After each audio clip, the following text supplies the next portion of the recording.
seeing right now?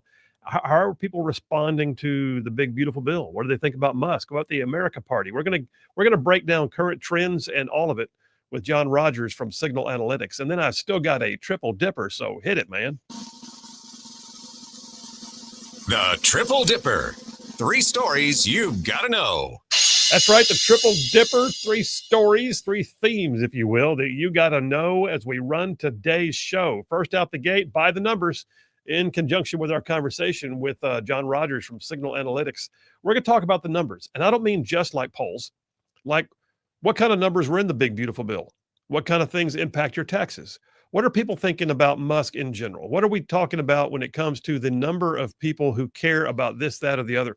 We'll talk about it. Breaking down the numbers by the numbers is number 1 on the Triple Dipper. Number 2, immigration deflation. You know what? I did not think I'd ever get to say this, at least not this soon. The immigration deflation. It's been amazing. Y'all, we're like just, 4 months in? Holy cow. We have literally seen a complete reversal in the trends of the illegal immigration crisis. And we're now into what I'm calling an immigration deflation. That's amazing. So praise God for it. I'm glad of it. We'll talk about it as number 2 on the Triple Dipper. And then number 3, recouping the green new steel.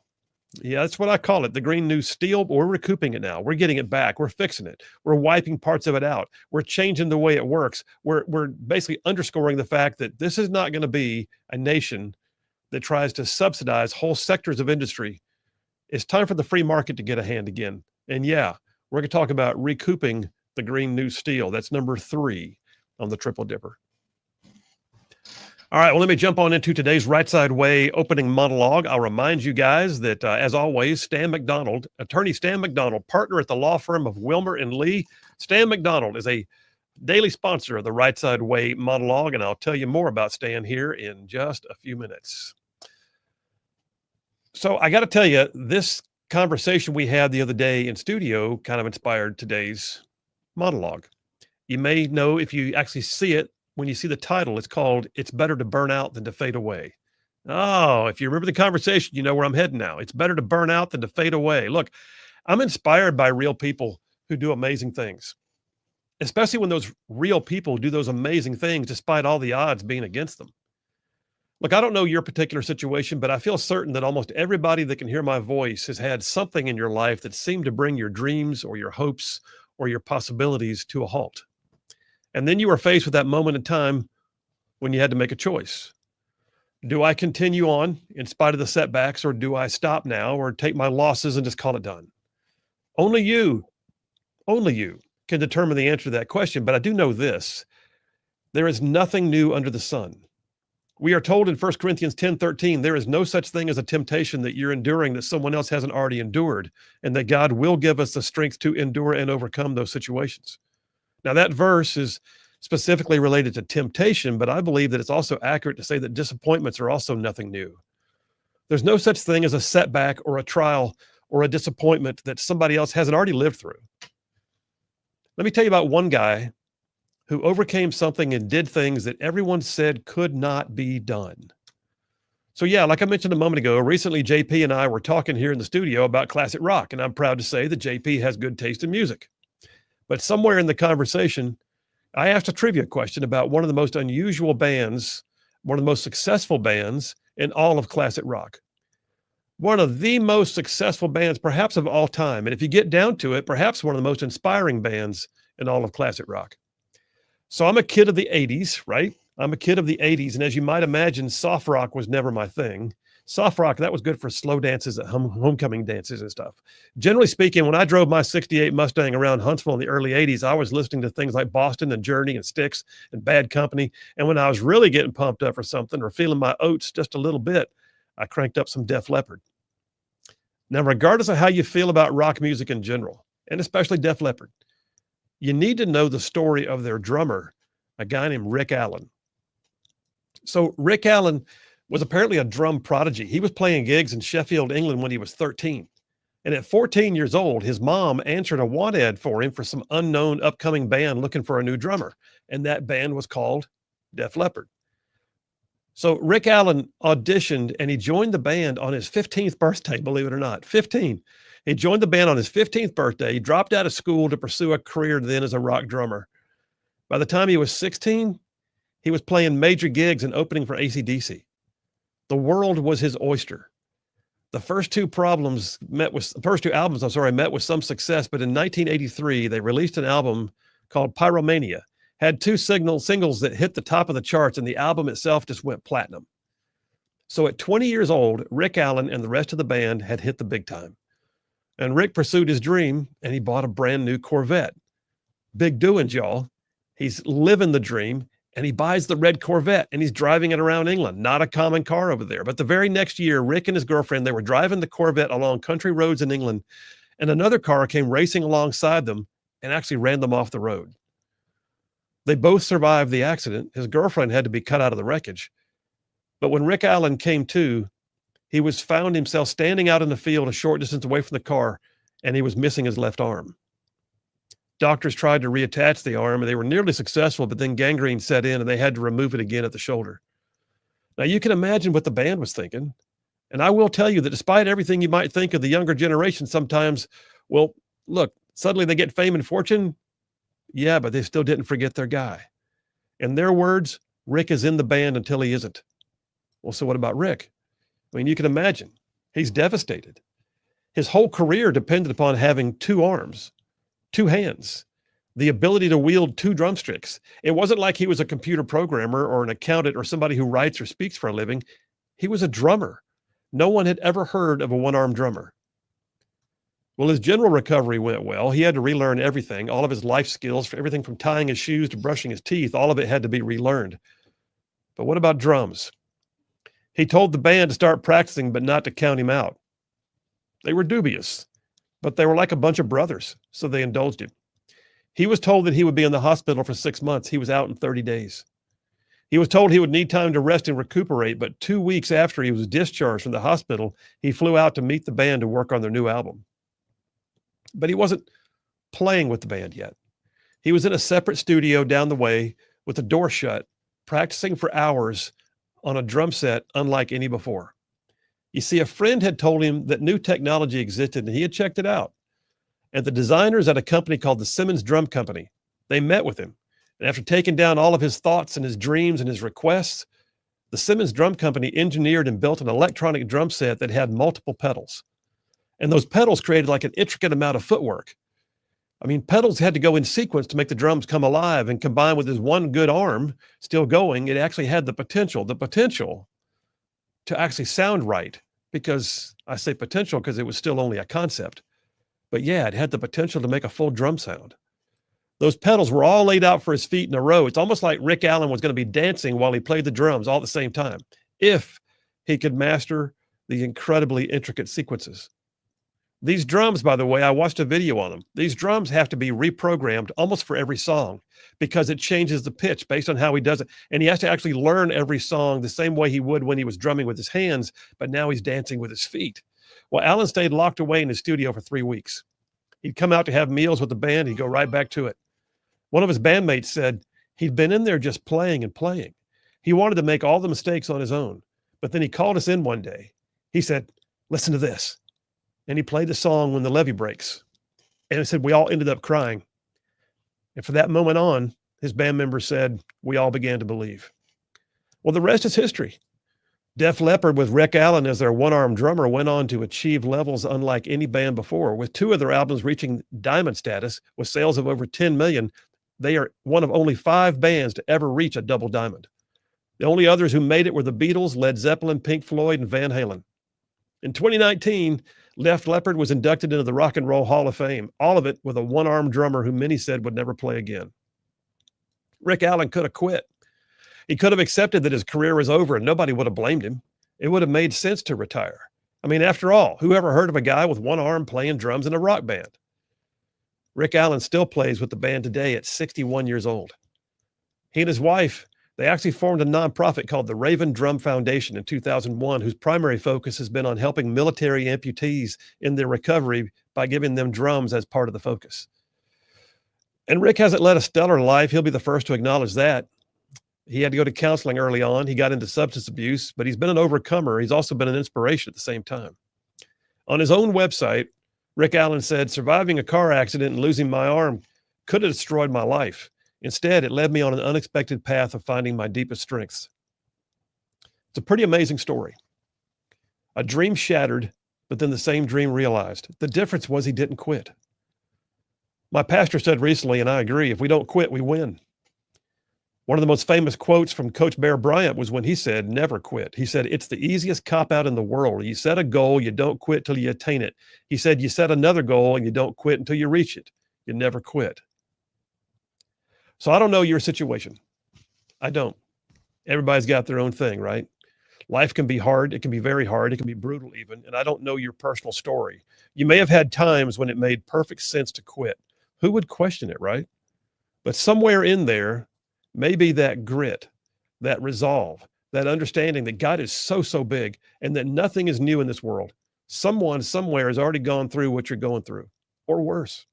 And maybe you just needed to hear about a one-armed drummer just to get you up and moving today. So get her done, folks.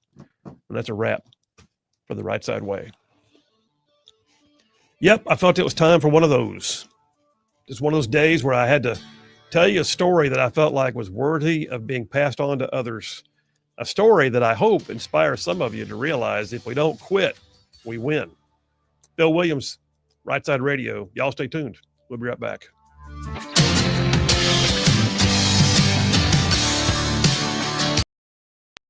All right, well, this has been an amazing week of news. Whew. I mean, perhaps a generational week of news in terms of its impact. The kind of news that has the ability, really, to become a landmark in time. President Trump chose to launch an attack on Iran's nuclear facilities. And that, my friends, is a generational, impactful news story.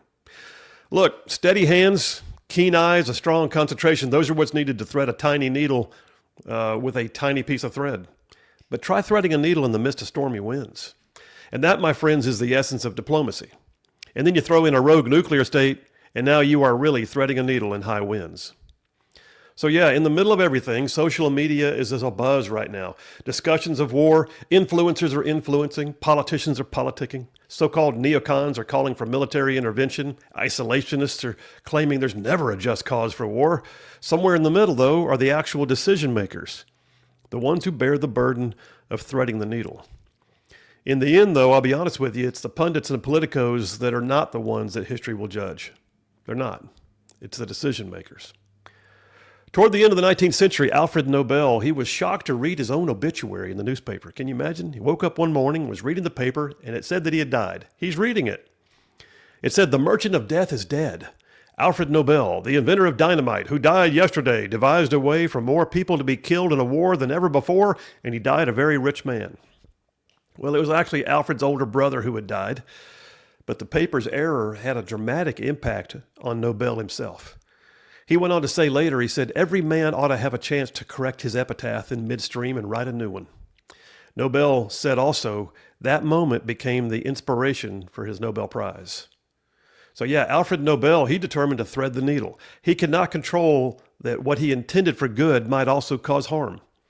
But he determined to promote the more positive aspects of what some were chastising him for. Which brings us back to today.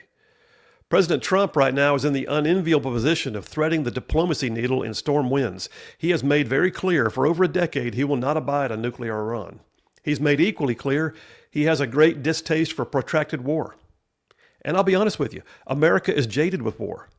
An entire generation of Americans grew up in the post-9/11 world with U.S. troops always fighting on foreign soil. There's a genuine and understandable fatigue with the idea of perpetual war. Americans deserve peace. We want peace, but we have rarely known extended periods of peace. As a third-generation war veteran myself, I don't want to see another ground war in my lifetime. But we just watched military recruiting numbers soar. We saw the President of the United States himself recite the oath of enlistment to U.S. soldiers at the Army 250 parade. Recruits and soldiers all swearing in. They didn't raise their right hand to serve because they don't believe in the need to have a strong military.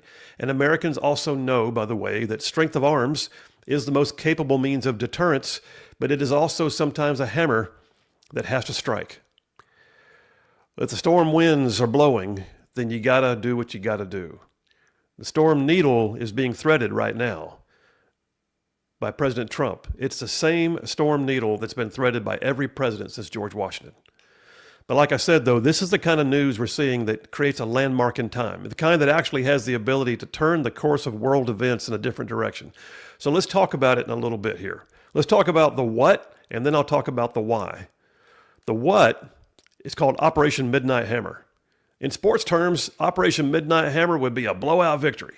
In Wall Street terms, it would be a definitive, everything up. In politics, it would be a win without a runoff. But in the slang of soldiers on the battlefield, oh yeah, Operation Midnight Hammer, the U.S. just brought the scunion. I love that word. I don't know why. I'm not sure why I love it. I just do. It sort of like encapsulates the sense that something came down hard and strong and decisive. Scunion. Rumor has it the word scunion, by the way, was a word that came into the military lexicon back in Vietnam. It meant that you were laying down the heat on the enemy, no letting up, and all the way until the decisive win was in the bag. Scunion. Well, the Ayatollah, under Operation Midnight Hammer, just felt the scunion. And I got to be honest with you, I've seen scunion.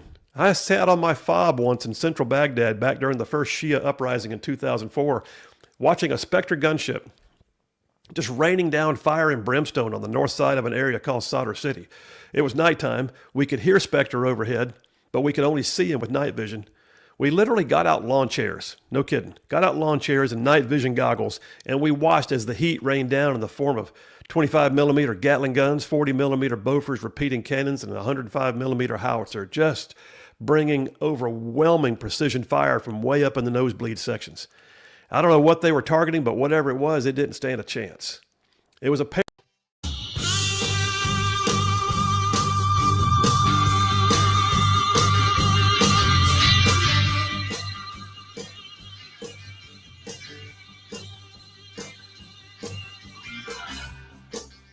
And we are back. Phil Williams, Rightside Radio, solid conservative, just plain right. Just making common sense like a superpower. Hey, so something new. So JP just did this thing and it worked. He said we've had some people that say they're just tired of if you're watching the live stream online, we don't have all the commercials, right? That's it's just one of those things. Our live stream online on places like Rumble and X and Facebook and our website and all that kind of stuff. The commercial breaks usually just have a little ditty, a little music playing in the background. And we had some people who said they were tired of the music. Yeah, it is quite repetitive. Well, it is on a loop. So. It's on a loop. All right. So anyway, there was music playing for our live streamers just during the break. We felt like it was good elevator music, something to keep you going. But he has decided. So JP took it upon himself. Now the breaks are filled with episodes from our podcasts and. Are you doing my morning drive stuff in there too? Yeah, I'll throw in no content is any content will be put in there. So yeah, I'll be grabbing a bunch of ones. All right, we may have to put together some outtakes for you.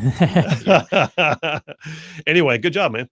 Hey, Stan McDonald, I got to tell you about Stan McDonald. Stan McDonald, a lawyer in Huntsville, partner at the law firm of Wilmer and Lee, a 30-year veteran in the practice of law. Stan McDonald.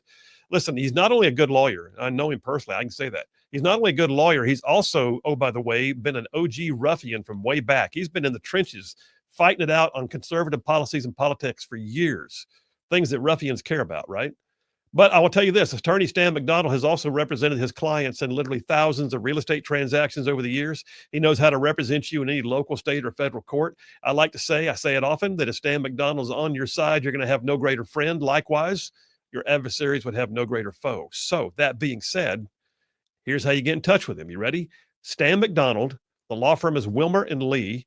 He's an America First family man, and he's an attorney at Wilmer and Lee. Like I said, his phone number is 256-479-3020. That's 256-479-3020. Tell him you heard about it on Rightside Radio. I would appreciate that very much. All right, let's see if I do better. You ready? No representation made the quality legal service be performed as great the quality legal service for the lawyers. Oh, shut my mouth. You're back again. Stop it. Give me an applause round on that one. That was wow. Phil Williams, what did you just do? After one day, he's back. I got some good coffee going right now. Text lines are open, 833-687-4448. That's 833-68-RIGHT. I want to know what's going on. Oh, wait a minute. We have an update. Okay. Jeff wrote from Indiana. He says, update on Miss Carolyn's surgery. Everything went well. She's in recovery and awake now. Thanks for all the prayers and well wishes. It was very appreciated. Okay, well, that's perfect. Then well, Jeff, if you're listening right now, you tell Miss Carolyn that I was already looking for the answer. And thank you very much for updating us so quick. All you right side ruffians out there, that's Jeff from Indiana, whose wife had a minor heart procedure today, and apparently all good. Praise God. We're glad of that. That's worthy of applause too, by the way. I just think it is. Thank you. Thank you very much. Thank you.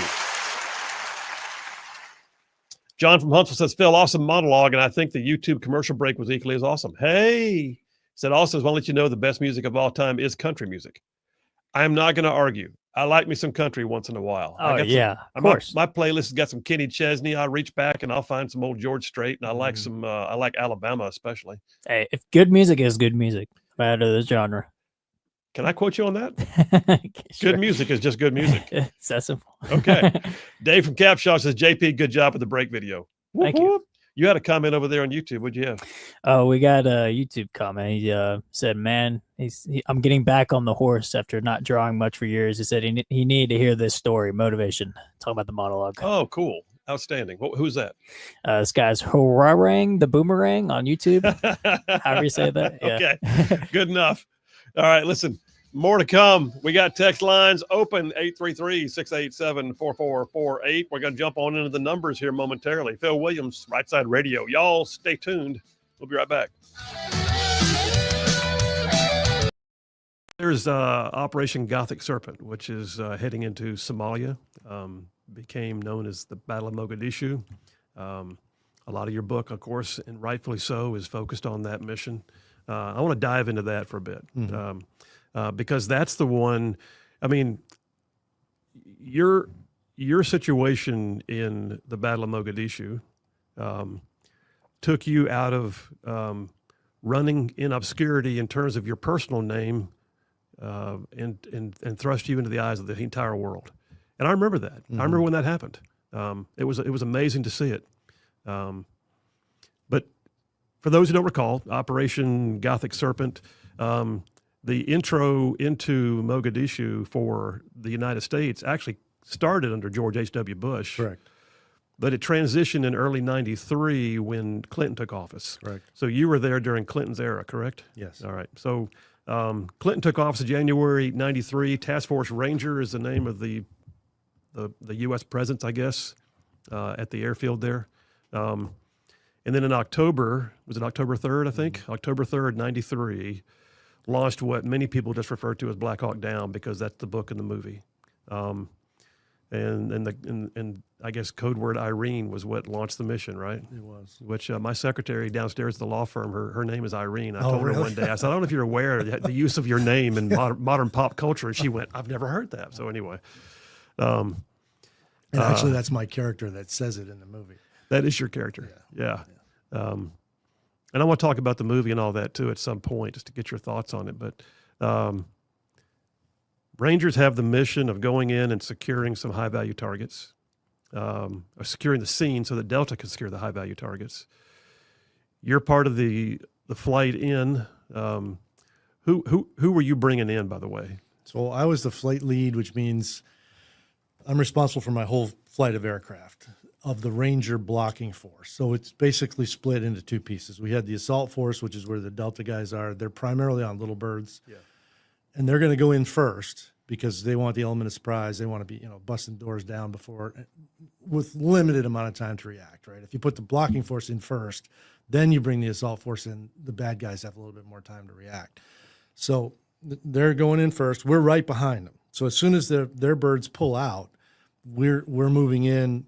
And I had 4 Blackhawks that made up the blocking force, plus 2 spare attack little birds, plus the search and rescue birds. So we're all coming in together on the second wave, basically. And we just set up a box. I mean, all they want is put a Ranger platoon on each corner, and the purpose is twofold. One, keep more bad guys from getting in, and then obviously we call them leakers, keeping the people you're after from getting out.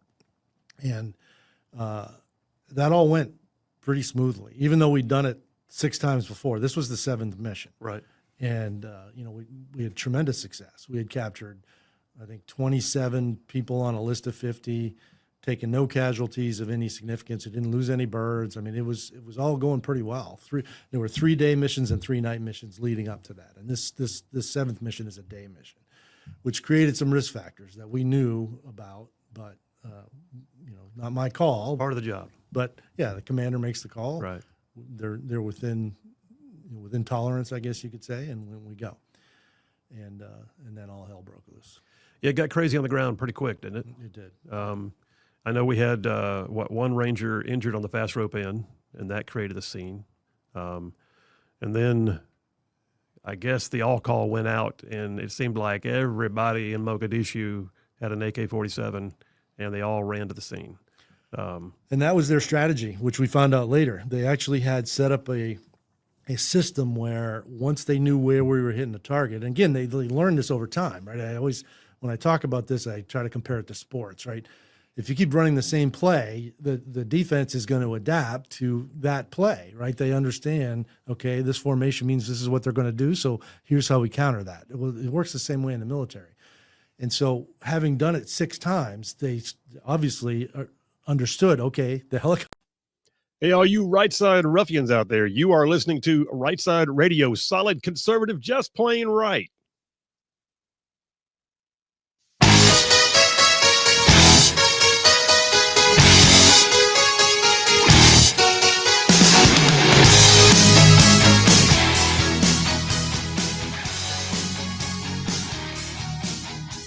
And we are back. Phil Williams, Rightside Radio, solid conservative, just plain right. Just covering down on some major ground across the southeast U.S. of A. Y'all, I'm talking about this show. This one, I mean to say, this show go like from Huntsville back on over to Chattanooga, from Tuscaloosa back on over to Gadsden. I'm talking about all the way down to that lovely little village on the plains we call Auburn, straight across the border to what we now call once again Fort Benning. And then big old patches of North Georgia and Mississippi all thrown in just for good measure. And that's just the radio audience. That's just our radio footprint. Thank you very much, all y'all. And then there's all you guys out there in the whole wide world going to the World Wide Web, dialing us in on places like Facebook and YouTube and X and Rumble and our website, rightsidemedia.org. And then all you podcasters that catch it after the fact. I say all that to say this audience means the world to us. We love you. We thank you. And the reason why we talk into this microphone every day is because y'all are out there. So thank you very much.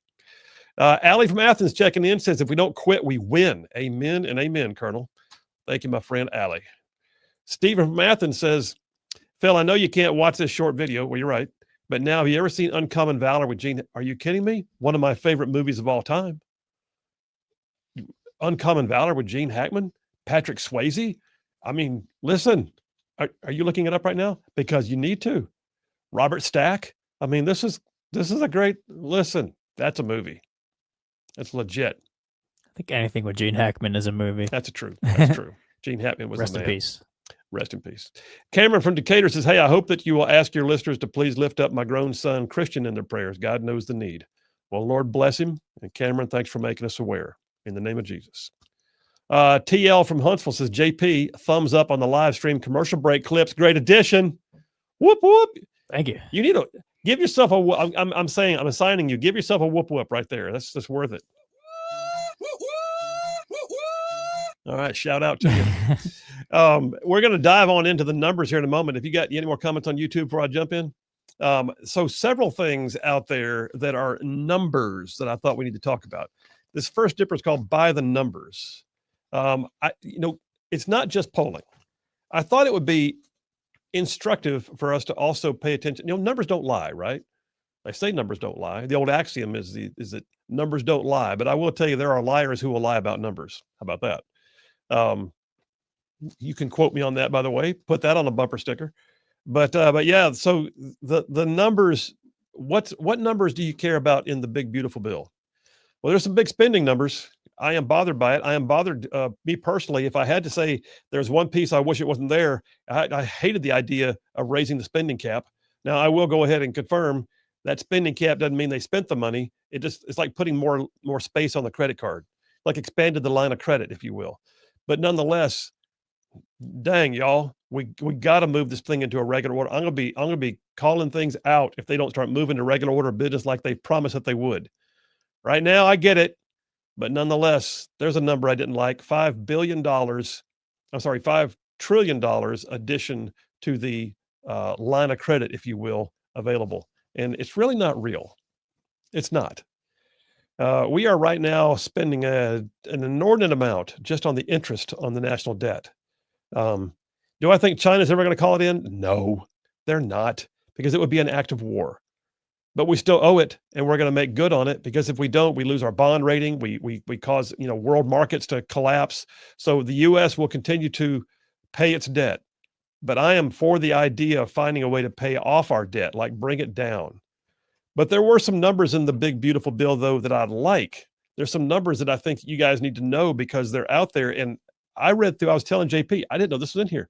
So there's several things in the big, beautiful bill in terms of tax relief that I knew, but others that I didn't know. Let me tell you what I got. Pull this piece off justthenews.com. Dateline yesterday. It says 10 tax policies that made it into the final version. I'll go through most of them. The first one you've heard of, reducing the tax on tips. So up to $25,000 a year. If you're an income that's derived from both salary plus tips, you can claim a deduction on up to $25,000 of income you derive from tips. Now, you may be shocked to find out there are people who that's how they make a living, or that's how they supplement their living at the very least. I mean, I can't tell you how many people are moonlighting right now who are waiting tables. And listen, waiting tables is hard. If you've never done it, you should. In fact, there are a few things that I think everybody should do. I think everybody ought to do some kind of manual labor at some point. I think everybody ought to serve some time in the military. I think everybody ought to work fast food once. And I think everybody ought to wait tables at least once. You got to, I mean, listen, there's an education involved. It might give you greater appreciation. I was going to say greater appreciation for sure. Yes. Did you wait tables? I know you worked tables. fast food. No, I have not waited tables, but I have, let's just say, before I worked fast food and I would complain about fast food not being fast, after being there and experiencing sometimes why the fast food isn't fast, I'm a lot more patient and understanding at this point. So yes, I think I would agree.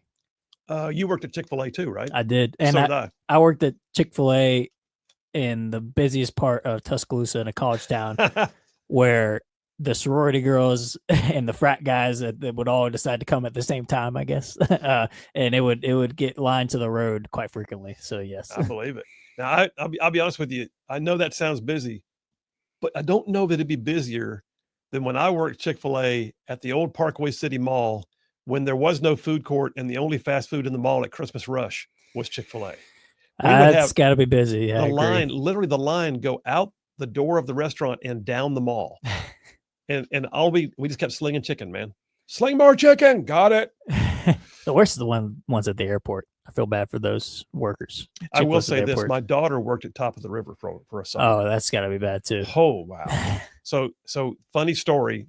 I'm just totally chasing a rabbit, but as long as we're enjoying our time, why not? So it's her first day at Top of the River.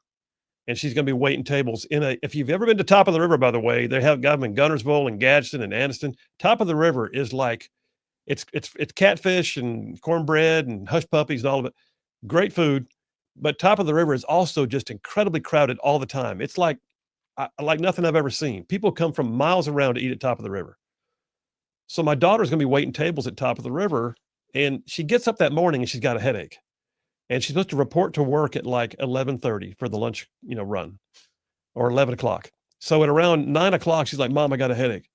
Okay, here's some Tylenol. Okay, thanks, Mom. Next thing you know, Caitlin's out like a light. She's on the couch, and Charlene's saying, "Honey, you need to get up. You got to go to work." "I will, Mom, but I'm so tired." "Well, why are you so tired?" "Mom, what did you give me?" She gave her Tylenol PM. that'll do it. It's like, now she's like, oh my God, I've drugged my daughter. But anyway, okay. Why did I talk about that? Let's get back to the numbers. Numbers. Tax on tips, $25,000 a year you can take out. How about this? This is the one I did not know was out there. You can buy a car and you can deduct up to $10,000 a year in the interest on your vehicle purchase. Did not know this. Now, it's only for vehicles purchased from 2025 and forward. But if you're buying a new car, what they're trying to do is say, hey, get back in the car market. Let's help the auto manufacturers make some sales in the new economy. Well, this is huge. Buy a new car, deduct the interest. That's a big deal. How about this one? No overtime tax pay. Never mind the fact that we had that. No overtime payroll tax. That's what I was trying to say. No overtime payroll tax. So you're going to get payroll taxed federally on what you work in your usual 40-hour week. But once you hit time and a half for overtime, tax-free on the federal side. Also would have been tax-free on the state side, but the Republicans in Montgomery decided we don't like that anymore because it gives away too much money, and we're not strong tax-free Republicans. So yeah, they balked on it and they let it expire.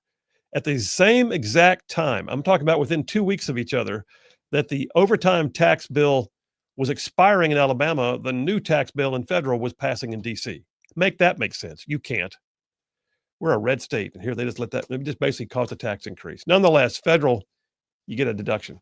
How about this? Increasing the standard deduction. For those of y'all that do your taxes and you wind up not having enough to itemize, but you get a standard deduction, they raised it.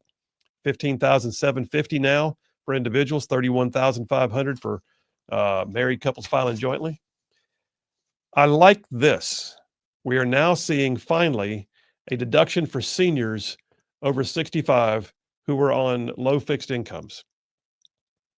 So if you're earning $75,000 a year or less as an individual or filing jointly at $150 or less, you can claim up to $6,000 of that as a deduction for your income taxes. Gotta love that. Child tax credit increased to $2,200.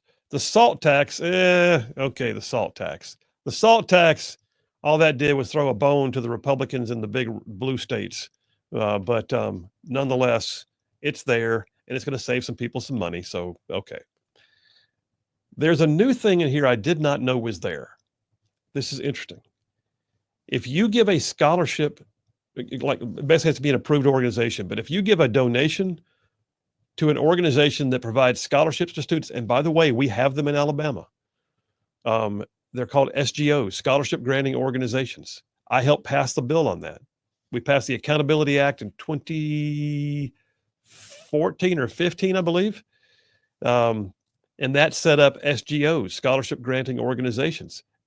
This is saying that the feds, whereas Alabama already has a tax deduction for it, now you can give money to an SGO and get a federal deduction as well, up to $1,700. That's actually very cool. You're benefiting kids who will now have a chance to do something better for their education, and you can get a state and a federal tax deduction for that one. And then one other number that I think is very appropriate. Repealed the EV tax credits. No more of this. We'll give you $7,500 if you'll please buy the EV that you didn't know you wanted, but now you have to have because everybody's saying you had to have it, they said during the Biden administration. Thank you. Thank you very much. Yeah, we're going to get back to actual like free market principles here. But so the big old fat subsidies for EVs just went away. All right, I got some more. I'll come back after the break. I'll tell you with you. But one of the things that in terms of watching the numbers, you might be interested to hear what the polls say about whether or not Democrats versus Republicans are more patriotic. Which one would you imagine? I'll let you figure it out. But I'll tell you when we get back. Phil Williams, Rightside Radio. Y'all stay tuned. We will be right back.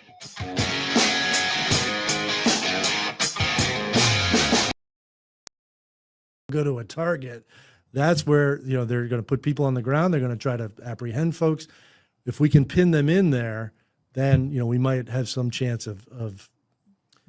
Plus they were blocking roads, so the ground convoy was having trouble. Yep. So we found out after that was their strategy. Once they knew where the target was, they were all going to close on it, and it worked pretty well, actually.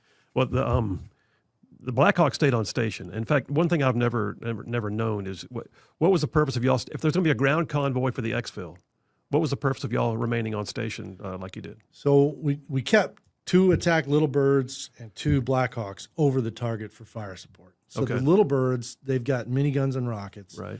And they're going to be slightly further out in terms of their restricted fire areas. We're where the Blackhawks were being used. And honestly, hindsight being 2020, it wasn't a great way to do this. And it's not being done anymore, at least not in urban environments. They were being used as for both the miniguns, which I don't think they used the miniguns a lot, but they had snipers on board.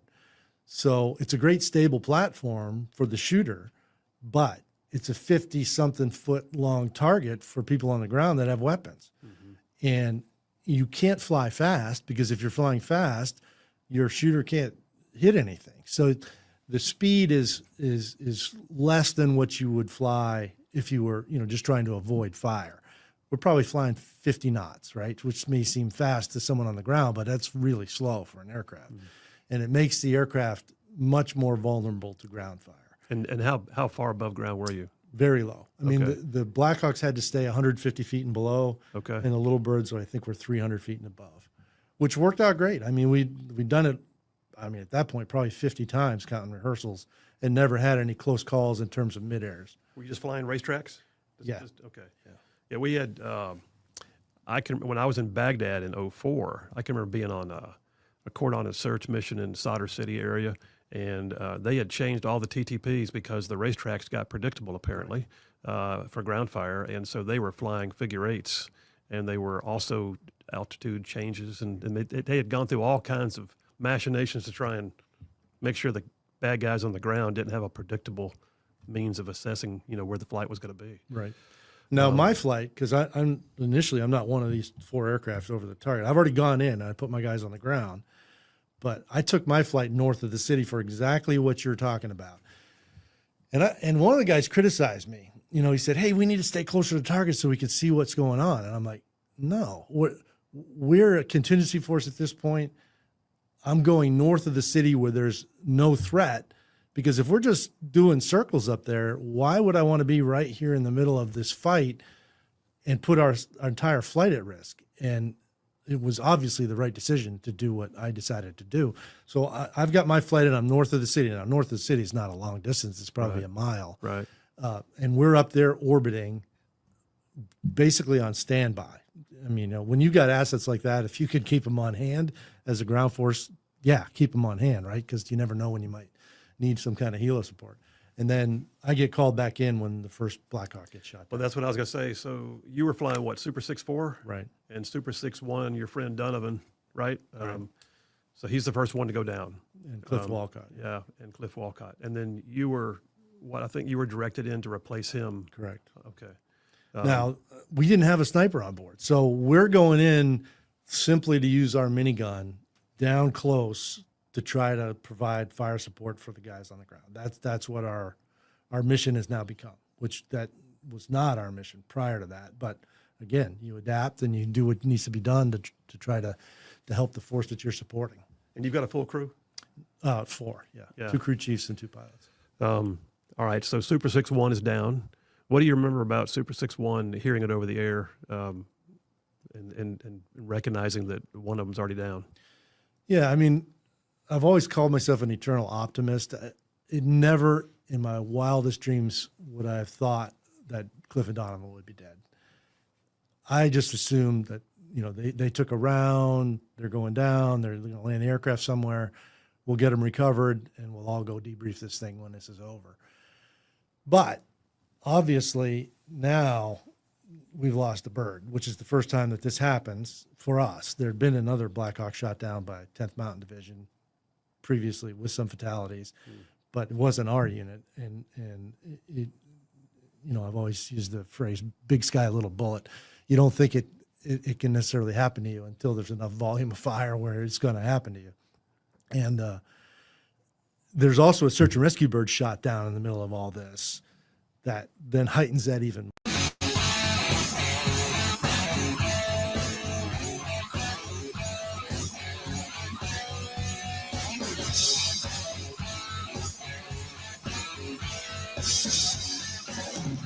And we are back. Phil Williams, Rightside Radio, solid, conservative, and just plain right. Just giving you all the truth you could slap on a bumper sticker. Okay, so I'm in this section I'm calling By the Numbers. By the Numbers. So I got a piece here from townhall.com, Dateline Sunday. Headline is Red, White, and Divided. Poll shows a stark partisan split on patriotism. Let me ask you, JP. Yep. If there was a poll that showed that there was a split between Democrats and Republicans as to which one was more patriotic, if in that poll existed, which one, Republican, Democrat, would you imagine is more patriotic? Ponder it. Time clock is ticking. I don't know. I may need some time. No, it's Democrats for sure. You think Democrats are more? Oh, excuse me. Republicans more patriotic than Democrats for sure. Wow, I was about to have to reach over there and check see if you had a fever or something. All right, it's having a fever dream over there. Democrats are more. No, they're not. Okay, so here's the deal: a brand spanking new survey, a couple of them actually. One of them came out from a company called National Research, found that just half of Democrats consider themselves patriots. Half. In contrast, a strong majority of Republicans continue to express pride in being American. The poll also, by the way, I think that was the Republicans was 91% consider themselves patriotic. Like, what happened to what's up with the 9? Where's the 9? Yeah, I say, where are the 9? That's weird. They're Republicans, and they yeah, that's okay. Check them for a fever dream. Something's going on. But yeah, the poll also highlighted a comparable split among 2024 voters. 90% of President Donald Trump's supporters said they do consider themselves patriotic. Only 55% of those who supported Vice President Kamala Harris consider themselves patriotic. Good Lord. Another one, a Gallup poll showed that just 36% of Democrats say they are extremely or very proud to be American.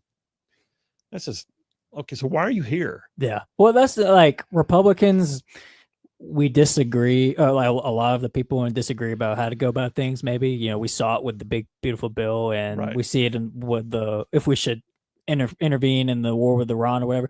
But we're all, except for the 9%, apparently, we're all sincere that our goal is to make America better. Yeah. And although if we disagree sometimes on how to do that, we're all fighting for the same goal. It's like Democrats. It's like, are you guys just trying to ruin the nation? Like, is that your only goal here? Apparently. Where Ilhan Omar says that her goal as a representative is to, fight for Somalia. It's like, you should be thrown out of the country for that. I'm not even just thrown out of your office. You should be sent on a boat back to Somalia. Ilhan Omar is like the cartoon that just keeps on being more cartoony every day. That Gallup poll, by the way, 36% of Democrats say they are extremely or very proud to be American, a sharp drop from 62% this same time last year. Wow, that's like almost like a half almost. Republican appreciation for the United States has actually increased by 7 percentage points over the last few years. So I would say that, yes, you can expect that the more patriotic group of people are the ones on the red side, the right side of politics. Now, what about Elon Musk? Would you anticipate that his polling numbers among Republicans has gone up or down? Down, for sure. Yeah, I think? Yeah, you're right. Tech billionaires, AP has a story. And I pulled this story, by the way, because it quotes an Alabama resident. And it's almost like she's just like a random lady in Alabama. It says Alabama Republican Katie Long, who's a 34-year-old automotive component factory employee and mother of 3 from Woodstock, Alabama. I'm like, well, how'd they find her? What? I mean, did they ask for somebody like that, or did they just she showed up in social media and got a DM and they said, sure, what do you think? I guess, I don't know, that's weird. Anyway, her exact comments were, some things have happened lately that changed how I feel about him, Musk, a little. She said that she's only somewhat favorable to him now. Said, I liked what he was doing when he was helping, but now I feel like he's hurting. I also don't feel like he matters that much. He's not actually part of government. He's just a rich guy who pushes his opinions. Okay. Now that I will say this, that rich guy gave us freedom of speech back. And I'm still super appreciative of that. But yes, a recent poll was done that says that there are fewer Republicans now with a high positive view of Musk because of the recent falling out with President Donald Trump. Says, though most Republicans continue to hold a positive view of Musk, their diminished fervor suggests his vocal opposition to Trump's signature spending and tax cut legislation, and the fact that he has tried to form his own personal political party may have cost him some enthusiasm within the party. So here's the numbers. You ready? Because numbers allegedly don't lie, although liars will lie about numbers. The poll suggests that the messy feud with Trump may have rubbed some Republicans the wrong way. Yes. The share of Republicans who view Musk very favorably has dropped from 38% down to 26%. That's a significant drop, a 12-point drop, and that's just in the last couple of months. At the same time, antipathy towards Musk among Democrats has waned a little, meaning his polling numbers are improving with the Dems. What does that tell you? 2/3 of Democrats, 65%, have a negative view of Musk, which is down from when they had a 74% negative of Musk. So he's improving with the Dems. He's diminishing with the Republicans. Basically, he's hurting his brand. And I will say that's this same poll decided to go ahead and poll some of his, commercial endeavors. Tesla endured a difficult first quarter in 2025. Yes, they did. Sales fell while the world's leading electric car manufacturer faced protests in the showrooms. That was the left protesting, by the way. The new poll shows that Tesla is viewed far more negatively than some of its peers. Only about 1/3 of U.S. adults have a somewhat favorable view of Tesla. And I will tell you this, there are members of the board of directors at Tesla that are asking for Musk to please chill out on some of his politics. They're afraid it's going to drive the numbers down again. All right, more By the Numbers with John Rogers from Signal Analytics. Y'all stay tuned. We will be right back.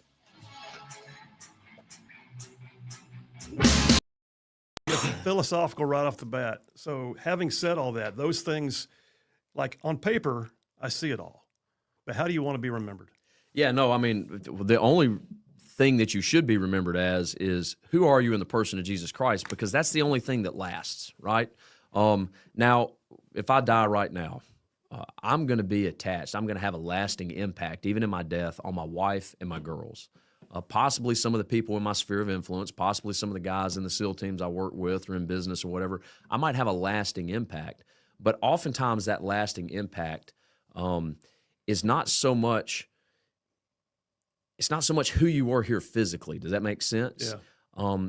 I really believe it's who you are in the person of Jesus Christ. Because they look at it and say, man, that guy really was who he believed in. Does that make sense? Yeah, it's, and I believe it's in James, he talks about, I'll show you my faith through my works. That's not a works-based salvation. Right. He's not saying that I'm working my way to heaven. I'm not doing X, Y, and Z, and that's going to get me to heaven. No, he's just saying, I have faith and I believe in Jesus, and because of that, you're going to see my fruits. My fruits are going to show that I believe in Jesus. Now, there's another aspect of that without getting too far off on this, topic.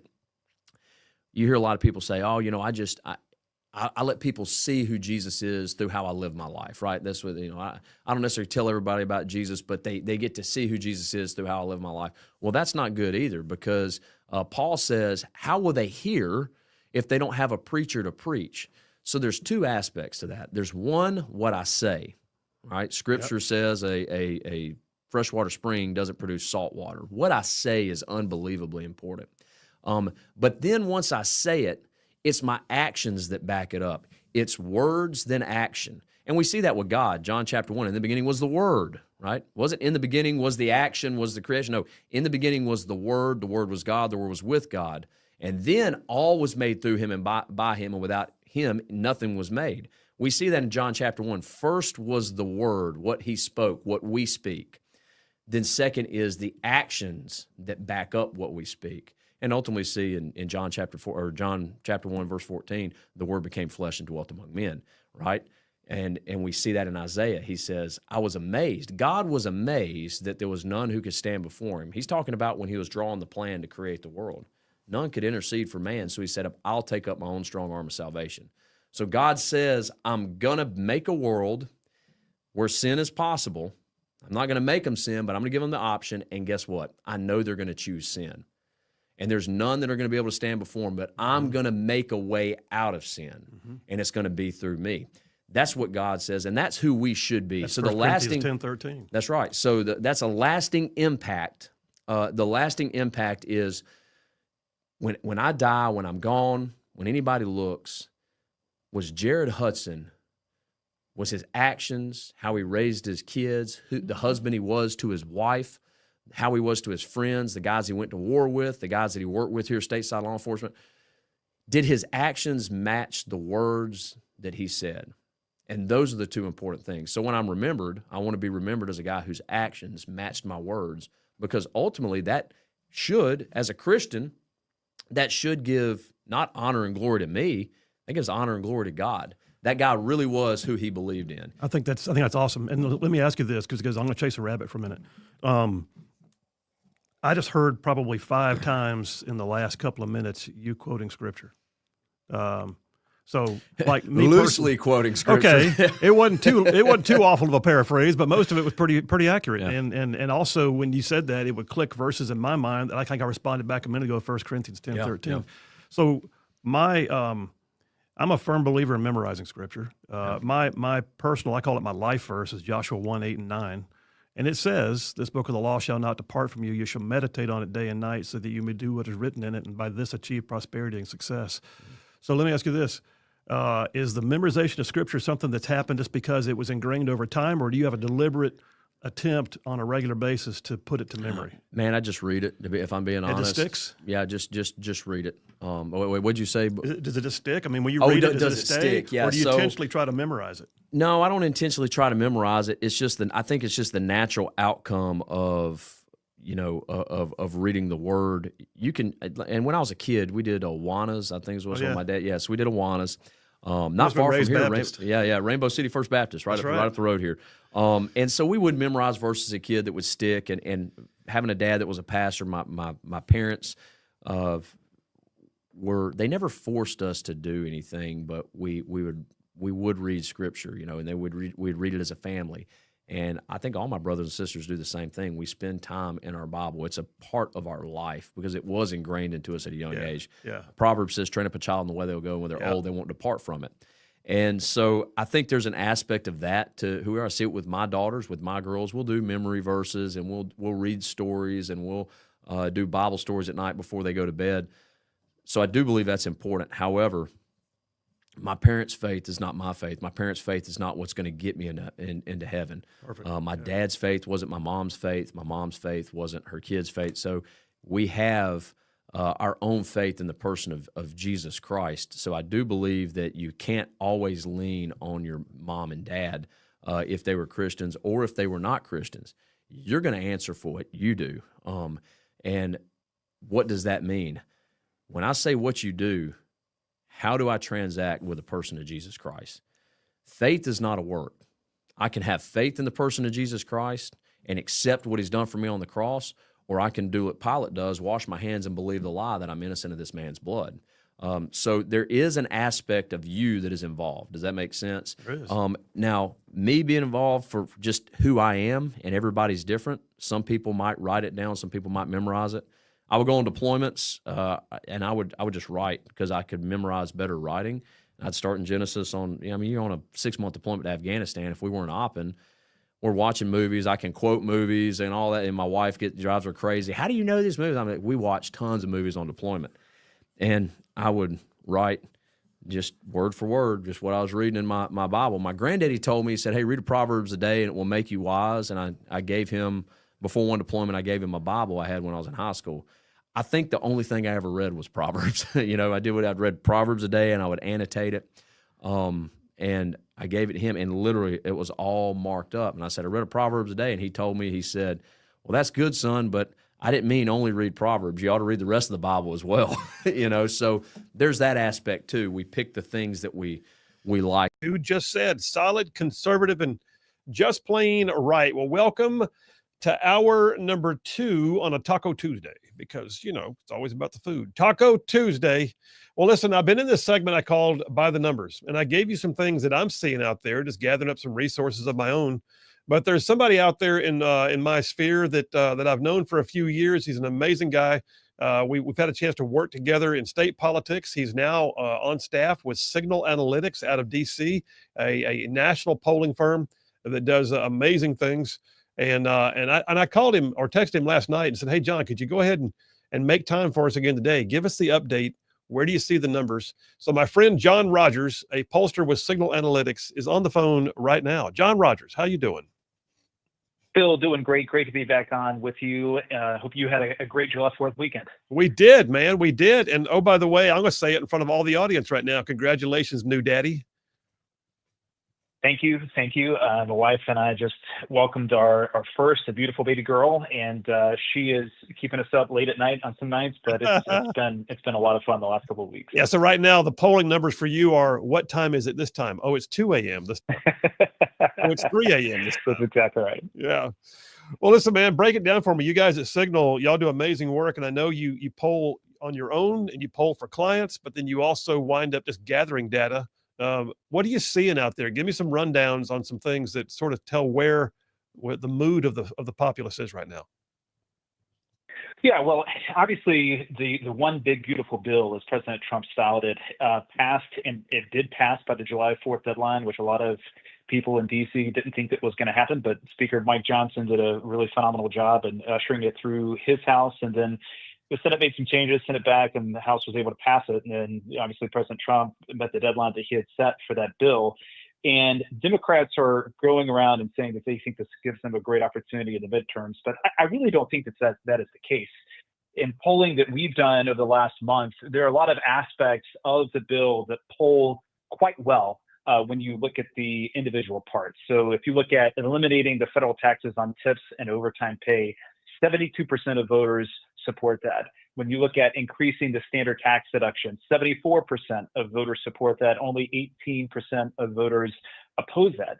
Even when you look at Medicaid, and we asked if people supported adding work requirements for able-bodied Medicaid and food stamp recipients, 66% of American voters said that they support that, and only 28% oppose it. So I don't think that it's necessarily going to be the weapon that Democrats think it will be for them in the midterm elections next year.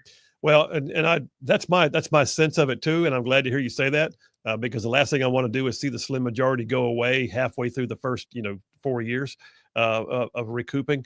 But let me ask you this: do you have any sense at all? Because right now I would say that the most angst that we see from the Republican side, Democrats are mad about everything, but the Republicans, the spending issues and the increase of the debt limit.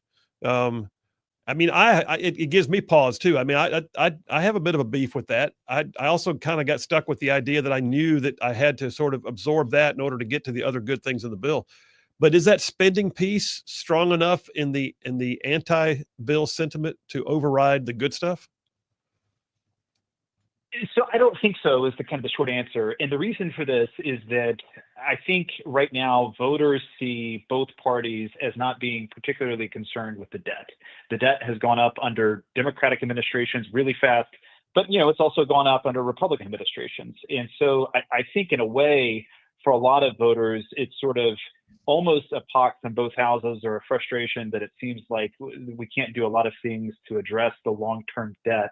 But when you look at this, when you look at the extension of the 2017 Trump tax cuts and lowering of the rates in certain cases, I think that voters understand that what President Trump is doing is he's making a bet that the economy is going to grow really fast over the next 3 to 4 years.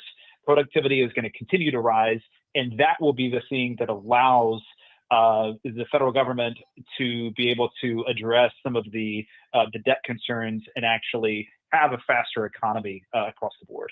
Well, yeah, and we would hope so. And he sort of proved that in his first term that he knows how to spike an economy.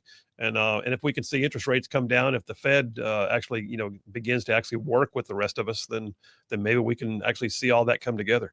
All right, what else you got, man? Because there's a whole lot of people out there talking about, is Congress popular? Is Trump popular? Is Musk popular? Where do you see in things in terms of fave, unfave on people right now? So for President Trump, if you went back to April, and we do a national poll every single month, if you went back to April, his net favorability was a little bit underwater at -6.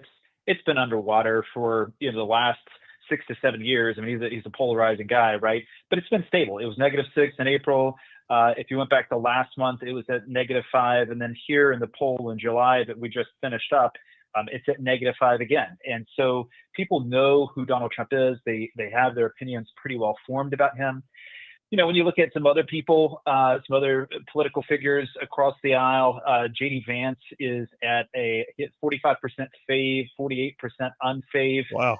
So -3. But when you look at Kamala Harris, 44% fave, 52% unfave. So a -8 favorability for the former vice president, and perhaps the next governor or senator of California, or who knows what exactly she's going to run for. The real challenge for Democrats is they continue to be very unpopular. Congressional Democrats continue to have some of the weakest numbers that they've had in years. And there's really not a central figure that they're uniting behind. Chuck Schumer continues to be very unpopular. Virtually no one knows who Hakeem Jeffries is. And so they're failing. They're really having a tough time uniting behind a messenger, and certainly having a tough time finding a popular messenger right now. Well, I think that's true. Not just the messenger, but the message itself. I mean, nobody knows what they stand for right now. They seem to stand for anything that's just not Trump. And I don't think that's a winning message right now. I more to come on that. But I tell you what, I'm going to throw you a curveball here. Is there any just John Rogers talking to Phil Williams? Is there any Democrat out there that you look at and go, that's the one who may come along and be the candidate they have to rally around? Do you see anybody out there? Not, Gavin Newsom is a really skilled communicator, but I think that, he's from California. He comes off as a little bit too much of a salesman. And so he's a very skilled communicator, though. But I could see him being the nominee. And it would probably be a fairly tight election. If you go forward to the next presidential election, it's Gavin Newsom versus J.D. Vance. It might be fairly close. But it feels like an eternity until we haven't even gotten to the year that the midterm elections are going to be held in 2026. And so I think Democrats are going to have to do a lot of soul searching. You see what happened to the New York City mayoral election. Right. The far left is really emboldened. Yeah. And you have openly avowed socialists that are rising to power in the Democratic Party all around the country. And that's going to be something that they're going to have to contend with. And if they put somebody forward who's pretty radical, it's going to be, you're going to have a J.D. Vance administration or whoever the Republican nominee is in 2028 and 2029. Well, we'll see. I'd love to think it's a long ways away, but I feel like we're going to wind up starting to see campaign commercials any day now. Is the way it feels. I mean, we're already talking about polling for 2028. But all right, what else you got, man? It's really interesting that Democrats just seem fixated on continuing to talk about immigration, and they really, it's like they're just focused on immigration over and over again. And it's playing though right into the hands, politically speaking, of the Republican Party and the administration. We asked in the July poll, do you support or oppose deporting those illegally in the United States back to their country of origin? Just a straight up question about deporting illegals. 61% of the American public said they support it. Yeah. Only 35% oppose it, right? So you get an issue like that that's a plus 26 in favor of the Republicans, but Democrats just cannot get off that issue. And I think it's something that people who run campaigns for a living, some of the smarter consultants and strategists on the Democratic side, somebody like James Carville, I think they realize, look, we've got to change the topic to talk about inflation. We have to talk about the economy. We got to get back to talking about trying to represent the working class. But for right now, they're seemingly squarely focused on immigration. And every day that J.D. Vance wakes up and there's another, headline from the New York Times or another clip from MSNBC talking about immigration, it just makes his day. Yeah, it does. And I look at it and think, man, 26. What do you say? Is a 26% favorability? Is what you said? Plus 26. It's plus 26 in support of deportation. I mean, you couldn't poll "Do you love your mama" and get a plus 26. So the idea that we have a bipartisan plus 26 on any issue is significant. And I sooner or later, Democrats have got to realize, I guess I'm going to backtrack a little bit. I think part of the reasons why they refuse to acknowledge how bad it is because they know they caused it. And for them to say it's bad now is like saying we were really wrong for 4 years. But still, I mean, digging in your heels every time we do a deportation roundup, for the love, man, recognize that at some point, all you're going to do is to make things worse for yourself. All right, well, tell you what, you covered the big, beautiful bill. You covered some fave, unfave. What else you seeing out there? And by the way, what do you think about Musk's new One America or America Party? Do you have anything on that? Yeah, we've done some polling on that, and it seems like I'll just say this: starting a third party is incredibly hard. as I'm sure you've talked about Yeah. with your audience, Phil, I mean, it is just a gargantuan task. And in some ways, it might be easier to send a man to the moon or to Mars rather than to actually start a successful third party. I mean, I guess you can't count out Elon. I mean, he's got an enormous amount of money, and if he really decided to throw everything at it, he might have a better shot than maybe anybody else. But it's just very, very, very difficult for a lot of different structural reasons to start a third party. One of it is you have 50 different states, and the laws as it regards to party registration differ across all 50 states. And so you have to have a lot of lawyers involved. You have to have a lot of signatures involved. It's just a really long and complicated process. And then you have to actually build a brand from scratch. So, if he did move forward with this, I mean, it might hurt the Republicans a little bit. You might get some libertarians that would drop off a little bit and consider voting for a third party. But, it's also like, what is that party actually going to stand for? Is it going to be talking about Doge? Is it going to be talking about the niche concerns of Silicon Valley tech elites? I mean, who knows, right? And so I think it's really just kind of open for debate about what that third party might stand for. But it'll be interesting to see if he decides to take the gamble and really invest a lot of money in it. Yeah, I agree. And part of me almost feels like it's a ruse, like it's like I'm going to do this thing. Oh, just kidding. I almost feel like that he and Trump might wind up reconciling at some point, or at least reaching détente. But nonetheless, I do think it's a bad idea right now for this third party. It does nothing, because everything they would drain would be draining from the Republican side as opposed to the Democrat side, because it just would. All right, man, we got about a minute left. You got anything else? Did I lose him? I think I just lost John. Well, I guess he's got nothing else. Is he still showing on there? All right. Well, listen, that was John Rogers with Signal Analytics, and he finished up his last comments, and I guess we hit. Nonetheless, that was right at the break time. So we'll go ahead and take the break. Phil Williams, Rightside Radio. Y'all stay tuned. We'll be right back.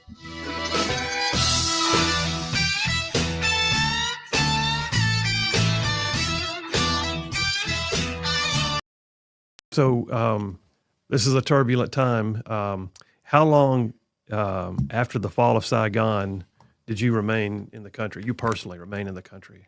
4 years. So 4 years, And so I think 1979-ish. 1979's 2 weeks after my birthday, which is in May, it's when my sister and I escaped Vietnam.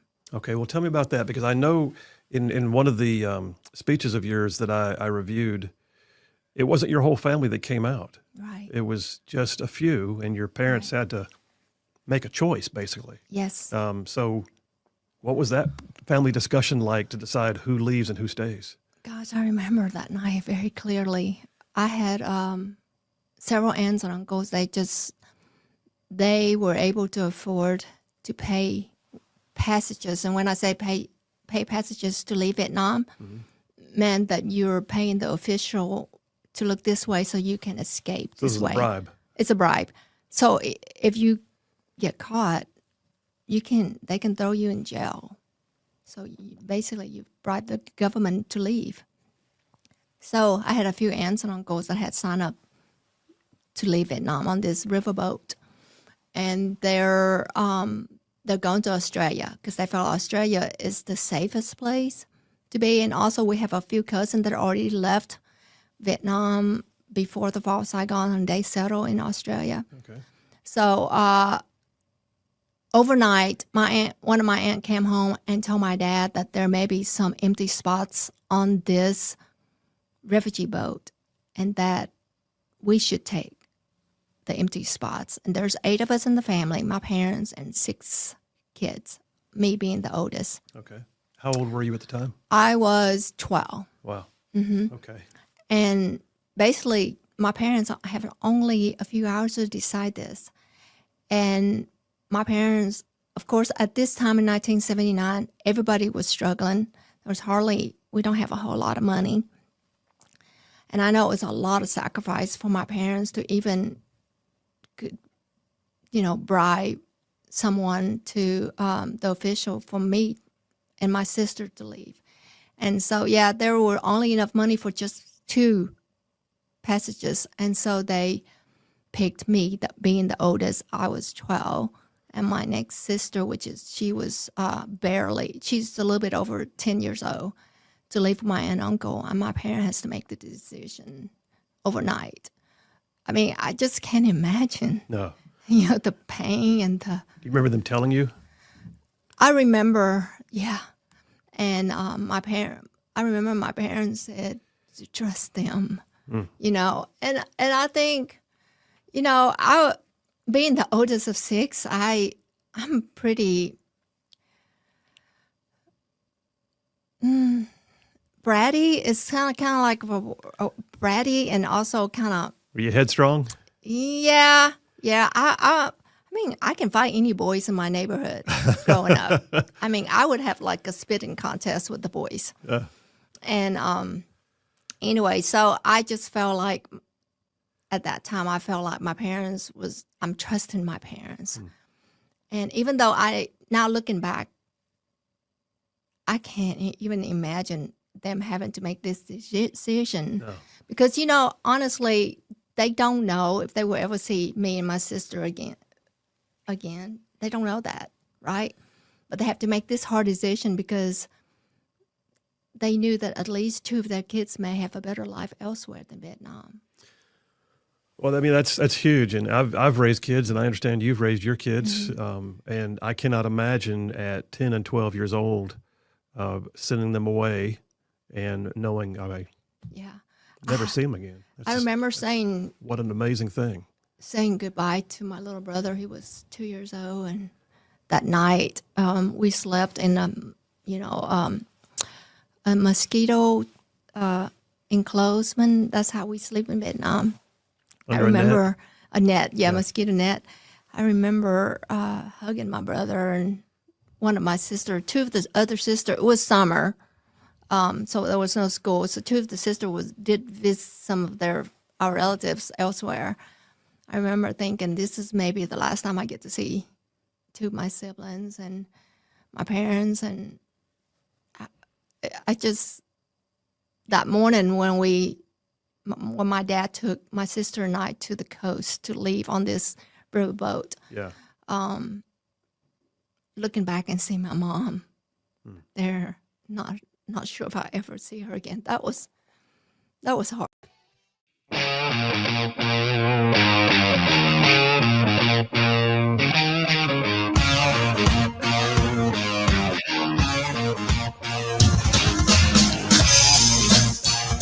And we are back. Phil Williams, Rightside Radio. Solid, conservative, and just plain right. Just saving the world one soundbite at a time. I got a couple more of these numbers, just to wrap things up here. Story off of Forbes. Donald Trump's net approval rating is allegedly 3 points below where it was at this point during his first term. I don't think he cares. I don't think for a second that Trump is sitting around looking at his polling numbers, trying to decide what he should do tomorrow. Yeah. What's I don't popular? think so. Oh, I can't do that again. They might not like me as much. I don't think he cares. But here's what's interesting. And I will tell you that, it's always nice to be liked. You like being liked, right? Everybody likes being liked. You want to be the guy. You want to be the one. You want to be the pal. You can't always be the pal. In fact, I will say this: if you're always liked, you're not really doing your job. If you're in Congress, if you're in any elected position, if you're always liked, if everybody enjoys your company, if you're always your approval ratings are always super high, I would have to question whether you're doing your job. But I will say this: it's nice to be liked, at least by some. And Congress, Republicans in Congress are seeing a higher approval rating than they have in more than a decade. That's interesting. Now, by the way, it's not overwhelming. 36% of registered voters are now approving of the job Republicans in Congress are doing. Only 36%. But that's actually, oh, by the way, a 10-point jump from this time last year. 10 points. They were down at 26% in like spring of last year. The jump in the GOP approval comes as the party has taken back control of both chambers of Congress, they point out at the Hill. TheHill.com is where I got this.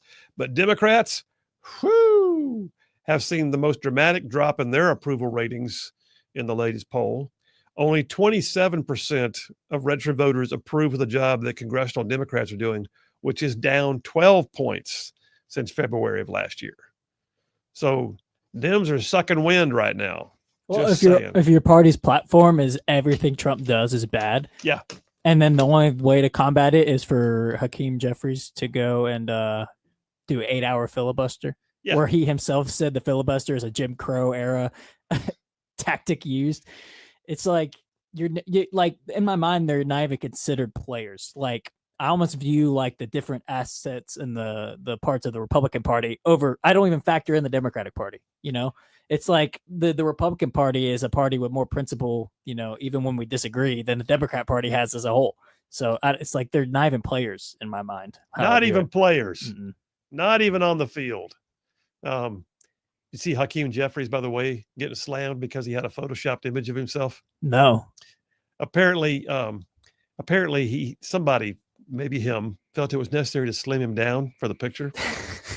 And yet you could see the distortion on the scenery around him. That's like It's like, come on, man. That's like an Instagram model mistake. Why are you photoshopping anything? That is someone who is so worried about the polls that he's even slimming down his own, Facebook profile picture. Unbelievable. All right, we got a bunch of text messages piling up on me, so I'll catch those. You want to text in, give me your thoughts, 833-687-4448. Do you agree with the numbers that I read out today? Do you have any question about? Do you want to know more about some of them? 833-68-RIGHT. That's the number. Old Julie Ruff from Marshall County says Chick-fil-A and Orange Julius at Parkway City Mall. Julie Ruff, were you a Chick-fil-A and Orange Julius person? Because we might be besties. Because listen, the Chick-fil-A, the Orange Julius, the Great American Cookie Company, and the Madison Twin Theater, we all hung out in the mall together after hours. Let me know. Phil Williams, Rightside Radio. Y'all stay tuned. We'll be right back. Spectre was bringing the scunion, and that's exactly what it was. Strong, decisive, final, without equivocation. And what we saw with Operation Midnight Hammer was scunion in spades. The U.S. launched, like I said, what is now known as Operation Midnight Hammer. Even the name says scunion. 7 B-2 stealth bombers flew over 37 hours straight, refueling in flight, I believe, 3 times. Over 125 U.S. aircraft total participated in the operation. Everything from refueling tankers, fighter escorts, drones, intelligence, surveillance, target acquisition, all of it. U.S. naval assets in the Gulf, they launched 24 Tomahawk cruise missiles. The missiles were actually timed to coincide with the arrival of the B-2s over station, each of which of those B-2s carried a pair of 15-ton GBU-57 massive ordnance penetrators, the MOPs, a.k.a. bunker busters. Well, the Iranian nuclear sites at Fordo and Natanz and Isfahan have been allegedly devastated. And of serious note here is the fact that not a single U.S. warplane or asset came under fire. In fact, they didn't even receive warning of radar detection. Our assets flew with impunity into Iranian airspace, dropped their payloads, and then returned to base. And that, my friends, is scunion of the highest order. Secretary of Defense Pete Hegseth said no other country on planet Earth could have pulled off this operation. And he's right. The technology, the skill, the assets, the warriors, nobody has what we have. And I do not take that for granted. But there are those who disagree with this effort. There are those who are of the belief that a nuclear capable of Iran posed no real security threat to the U.S. It couldn't be in our national interest because we weren't officially at war with Iran, they say. Trump needs congressional approval for something like this, they say. Iran was just being Iran, they say. Just a bunch of rhetoric. We don't ever need to fire the first shot, they say. All fighting is bad, they say. We're just tired of the shooting, they say. Okay, all of that's being said right now. I just told you the what. Operation Midnight Hammer. 125 warplanes, 24 Tomahawk cruise missiles, scunion. But that was the what. All those things I just told you about that people are complaining about, in order to get past those, you have to understand the why. So let's break it down.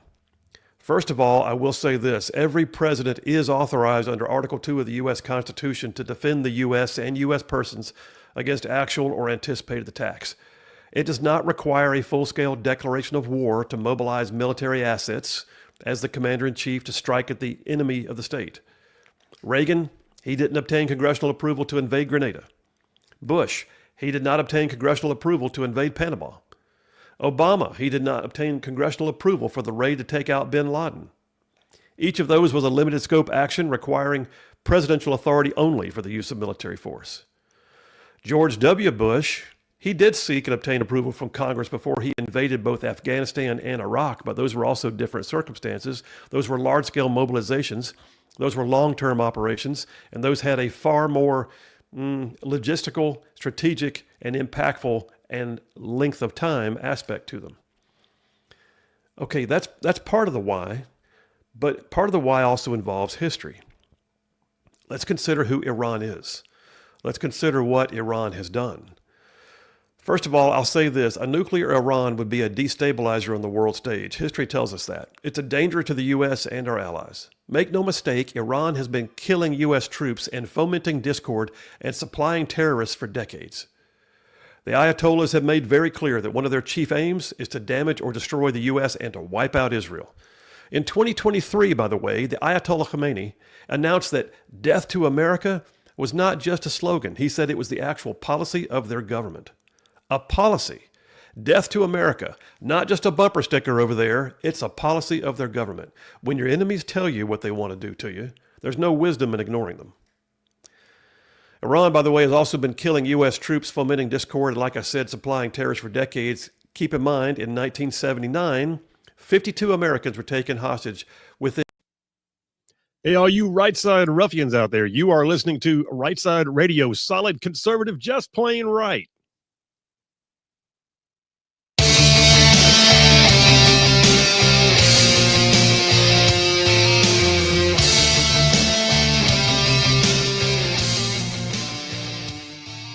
And we are back. Phil Williams, Rightside Radio, solid conservative, just plain right. Just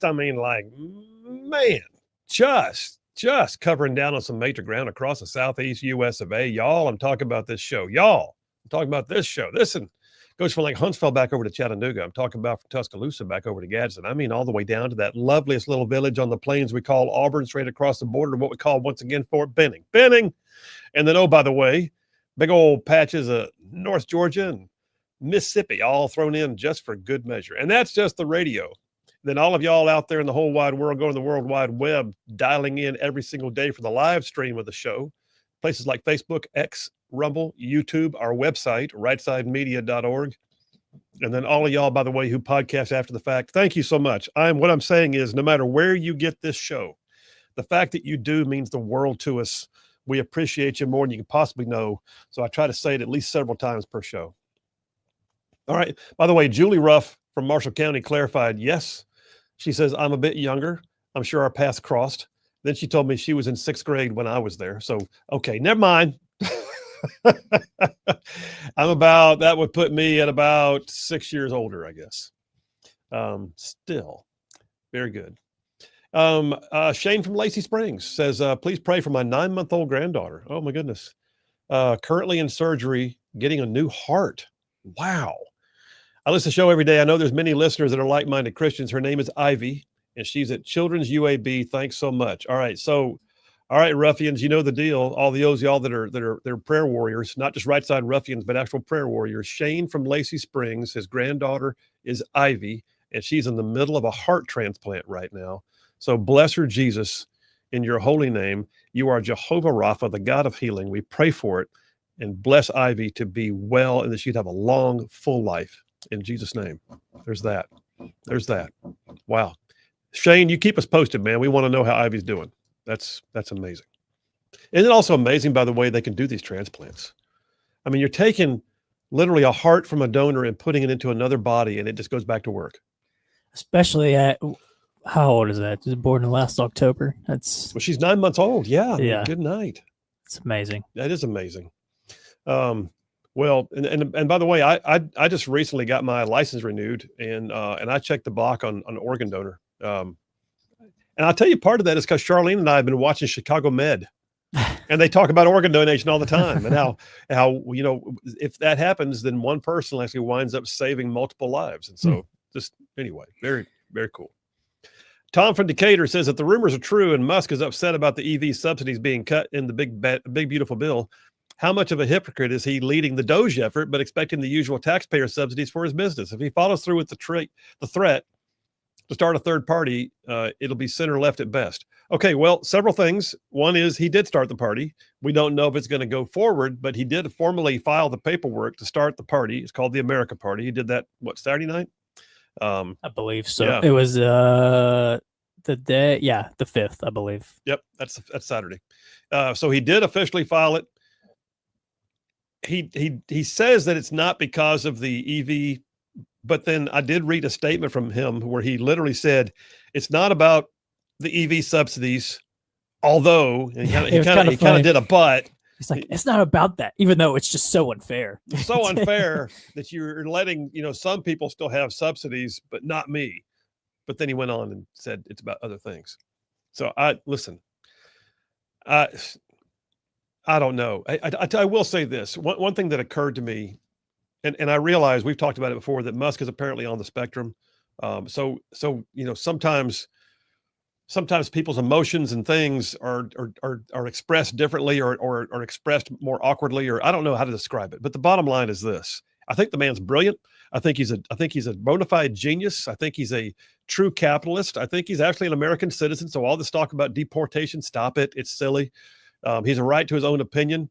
But it's a bit galling to me. It's a bit odd that someone can be your best friend and then publicly become your worst enemy within a matter of weeks. That's sort of beyond the pale. There's been no eroding of the relationship. You went from having dinner at Mar-a-Lago, sitting with Trump at his table and standing with him on a stage and bringing your son to the Oval Office and doing all the things, and everything's exciting, and you're actually up on stage, like jumping up and down and waving your hands in the air, to now you're casting all kinds of insults and trying to start a third party for the sole purpose of diminishing the strength of the man who you're now mad at. That's just really kind of disappointing, to be honest. Well, somebody texted in, and I don't know who it is, but I think he nailed it. Of these are just two alphas that have a disagreement, and you don't become the richest person in the world for no reason. Like, and I bet he views politics as like a business of, well, why not just do that? Where you kind of, it sucks, but you kind of have to give to get anything done. And I think he just sees that as irrational. And then, like I said, when you get two alphas like Trump and Elon, they're not gonna stop, the fight. So I think that's what it is. I think so. First of all, what you said, yes, I think that he absolutely believes that if he comes in there with his business acumen and his smarts, it'll make things right. But he's not dealing in the same world, and he's not out there in capitalist world. He's in political world, which is an entirely different animal. And there are some ways you have to navigate that are different, and they're frustrating. And they don't move the same way you do in the business sense. You don't have a boardroom that just truly gets things done. But then the other piece of this is I do believe that Trump was somewhat the same way when he first came into his first term. I still think that Trump has the art of the deal. I think that Trump is an outside the box thinker. I think he uses a lot of his, world experience to help him be a better president. But I also think that he learned that politics does not move like business. And he's operating now at what I would call a higher plane than he was in his first term, because he did grasp what you just said. And he's done a better job of coming in here and navigating the politics. But I think he's also cracked the code on how to bust through some of the politics. Which still involves politics, to be able to bust through the politics, if you know what I mean. Yeah. Anyway, Dave from Capshaw is watching the live stream. Apparently, I'm overdressed for radio today. He says, Phil, nice tie. Thanks, man. Appreciate you. By the way, I want to say this is the one that Charlene calls tie of ties. The tie of ties. Tie of ties. Why is that? Because allegedly it will go with almost anything. Oh. So if she's not home and I have to dress myself in the morning without her approval, I can, generally speaking, put this one on and feel comfortable that I have met the mark. Because you have the tie of ties. Because I'm wearing tie of ties. That's funny. John from Harvest says the Trump-Musk kerfluffle illustrates what happens when two alpha. There you go. I know I saw somebody say that. Were y'all that. trading notes? No, I and saw forth? that text go by. I couldn't remember who said it. Yeah. When two alpha males with huge egos work together for an extended period, it would be a mistake for Musk to start another political party. He needs to step back and reflect on why he decided to get involved with the 2024 election, which was primarily free speech issues. He needs to ask himself if a new party splitting the GOP would help or hurt this issue. Yeah, you're exactly right. And I really believe that if Musk goes back to why he said he was getting in the first place, Doge became a thing later, but the idea of free speech and liberties being eroded by the Democrats are what drove him at first into the fray. And it was all the illegal aliens that he was claiming was being imported as new voters. Absolutely. So I don't know. I think a lot of it, like his friend, he also suggested to be the head of NASA. Was it Isaacman? I can't remember who it was that Trump shot down. I think, according to Trump, made him upset too. So I think it was several things that kind of piled up. I don't think it's one particular. So you still think they won't kiss and make up? No, I think it's past that. I think when you accuse Trump to be on the Epstein files, I think it's a little bit past. Little hard. We're past the point of no return. It's going to require an open apology. Yeah. Bert, Moments Crossroads. Hey, Bert, how are you? Phil says, Phil, boat owners are all Republicans. There's no boat giveaway program for the Democrats. What? Was there a boat giveaway? I think. Are they giving away boats? I don't know it. I think he texted after I said Ill and Omar should go on a boat, then back to Somalia. So maybe that's connected. I don't know. Bert, if you know that there's a boat giveaway out there, I want to know about it because I am willing to take my government handout in that regard, just so you know. Kenan from Huntsville says, SGO, that's the scholarship granting organizations. SGO donations were already a tax credit on state returns. And I know it's what I said, man. Ken and I said the exact same thing. I helped pass the law on that. That's why I brought it up. SGO donations were already a tax credit on state returns and charitable donation on federal returns. But this is a bigger deal. I mean, it's actually taking it up a notch and granting it. I think it's a 1-for-1 now. Stephen from Athens says, I've worked fast food and retail. But I'll tell you about the hardest job I ever had was working in a small engine shop. Okay. Says you don't get paid by the hour. Your wages are a small percentage of the labor charge you produce. And in the spring and summer in Alabama, the line of mowers, chainsaws, and et cetera is endless. We work 12 to 14 hour days, 6 days a week. I'm pretty sure that shop was probably not air conditioned either. Mm-hmm. Just saying. Couple more and we'll go to the break. David at Bucky says, Phil, I have to say I'm happy with the additional deduction for seniors. Blessings on you, man. And then Jerry from Decatur says, so much for favoring the rich. Sorry, Elon. Okay. All right. Good enough. Hey, listen, I'll take it right there to a break. We'll take that break. Come right back. I'm jumping into Dipper number 2, the immigration deflation. Oh, it's good, man. Immigration deflation. I never thought I'd get to say that. I'll tell you more. Bill Williams, Rightside Radio. We'll be right back. Nobody celebrates their own patriotism better than the U.S. of A. Admit it. How many of you blew up a Coke bottle or tried to tie a toy army soldier with a handkerchief parachute to a rocket? And tell them, if you will, that things are looking up, that we are turning a corner, that we have overcome 4 years of difficulty, that faith and patriotism and honor and morality and common sense are all making a comeback. All right, let me jump on into the Rightside Way opening monologue, and I will remind you guys that every single day, the Rightside Way is brought to you by attorney Stan McDonald. Stan McDonald, a partner at the law firm of Wilmer and Lee. He's a 30-year veteran in the practice of law. He is indeed your daily sponsor of the Rightside Way, and I'll tell you more about Stan here in just a few minutes. All right, well, listen, I've told you that the Rightside staff is going to be off for the 4th of July, so we won't be here. I want to make sure, though, that I give homage to the fact that Friday, the 4th of July, is actually one of my favorite holidays. So as a kid, Christmas was always front and center, the best holiday of them all, right? But it was a close race for me between Easter and the 4th of July. I mean, truthfully, as a kid, I didn't get the difference or the importance yet of Easter, but I was all in for the Easter baskets and the candy. But, you know, having to dress up in my newest Sunday go to meeting clothes and comb my unruly hair took some of the shine off of that. So looking back, I will say that as a kid, the 4th of July probably had the higher overall ranking. And I've lived in other countries. I've seen patriotic celebrations and days set aside in other places to honor their own nations. I mean, listen, our own celebration, though, what's not to like? In my opinion, nobody celebrates their own patriotism better than the U.S. of A. hot dogs, flags waving, bands playing, fireworks. And oh man, listen, if you've heard this show more than a minute, you know I love fireworks. I mean, think about it. A knothead kid like me could run around in shorts and a t-shirt, stay out past dark, eat junk food, and blow stuff up. It was layer upon layer of the best that life had to offer for a knothead kid. It was patriotism. It was friends. It was food. It was explosives. And yeah, I have some distinct memories of the 4th of July. When I was younger, and some of y'all can probably relate to this, we would go through South Huntsville, go across the Tennessee River Bridge to the area we used to call Gasoline Alley. That's where all the fireworks stands were. Apparently, there's an entire cottage industry of pop-up fireworks stands that folks do every day. My dad would give us $10 each, and if we had some allowance money left, we could, add to it. And then we'd fan out and hit the stands and buy the fireworks of our choice. Sparklers, those were the warm-ups, but those were for little kids. Once we were old enough to strike a match, it was a whole new day. We bought all we could squeeze into a $10 bill. Smoke bombs were good for playing army with my friends. Snap pops were good for gags. Lady fingers were what you got when you were running out of money. Black cat firecrackers and bottle rockets, those were the main staples. And we were always on the hunt, just in case any of the stands had any of those bootleg M80s or cherry bombs, which were kind of on the way out at that point. Just a tad edgy, if you know what I mean.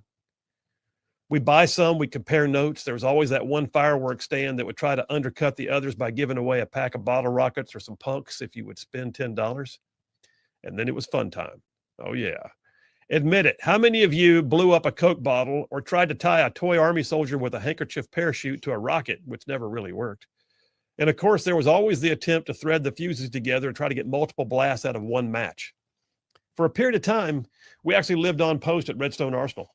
And maybe it was my age at the time. Maybe we just had a rowdier bunch of knothead kids in the neighborhood.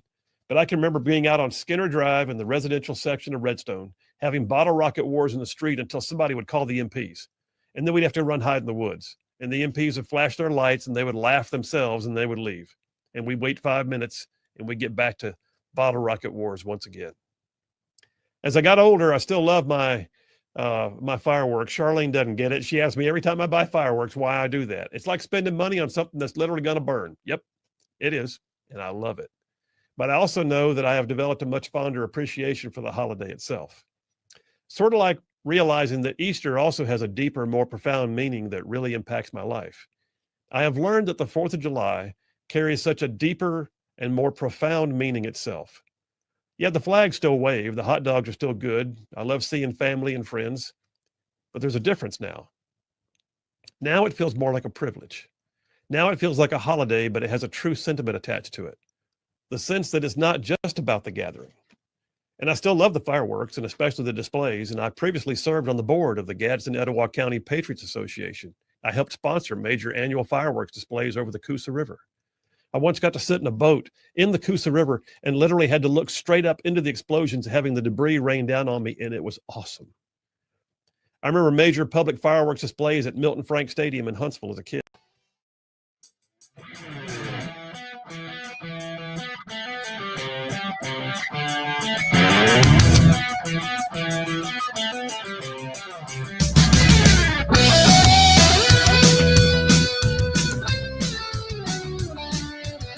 And we are back. Phil Williams, Rightside Radio, solid conservative, just plain right. Bulletproof influence. That's what I like to say. Bulletproof influence. Speaking of which, we sold quite a few of those bulletproof influence classes over the last week. We had that promo code. If you're not familiar, rightsidemedia.org is our website. So we do a lot of stuff. It's not just Rightside Radio. Rightside Media is the parent company. We got podcasts. We got other stuff out there. Our written work comes out. But yeah, rightsidemedia.org actually has our merchandise shop on it. You can get on there and buy merch. You can get hats, T-shirts, coffee mugs, stickers. And then we have these very cool. They're made by a company called Ben Shot. They're custom made for us. It's a highball glass, a clear highball glass with the Rightside Media logo engraved in it. And it says bulletproof influence right underneath that. And it actually has a 308 round embedded in the glass. It's very cool. And those things have been selling like hotcakes. So yeah, if you want a Rightside Media bulletproof influence Ben Shot glass custom made just for our ruffians, go to rightsidemedia.org and check it out on the shop. I think we sold several of those last week. This is already our second round of those. We had to restock. So that's very cool. All right, I'm into Dipper number 2. By the way, let me jump over here to the text lines. I just saw, so John from Harvest just texted in about the little girl named Ivy who's having a heart transplant right now, and actually texted in a prayer and said, for Ivy, Heavenly Father, please guide the hands of the doctors and nurses involved. Send your abundant grace to the family to provide comfort and peace that surpasses all understanding. And we ask this in your Son's name, who lives and reigns with you and the Holy Spirit, one God forever and ever. Well, I join you in that prayer, John from Harvest. Thank you so much for sending that. And yeah, we're all basically praying for little Ivy. Love to hear a good report out of that. All right, I am in Dipper number 2. Dipper number 2, the immigration deflation. Wow. So there were times in the last 4 years where I'll be honest with you, I have done monologues, I've done dippers, I've had guests on, all talking about what in the last 4 years was one of the most pressing issues that ran all the way up through the presidential election.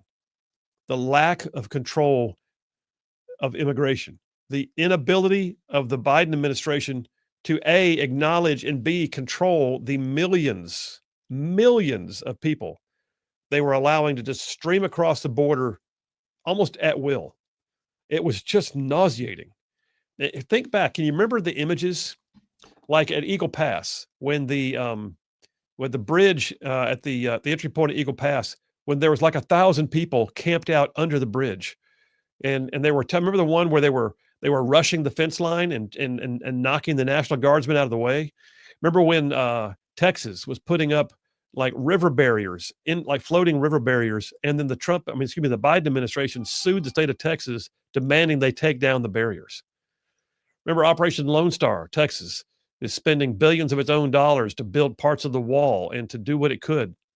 Remember how ranchers talked about how they didn't feel safe on their own property anymore.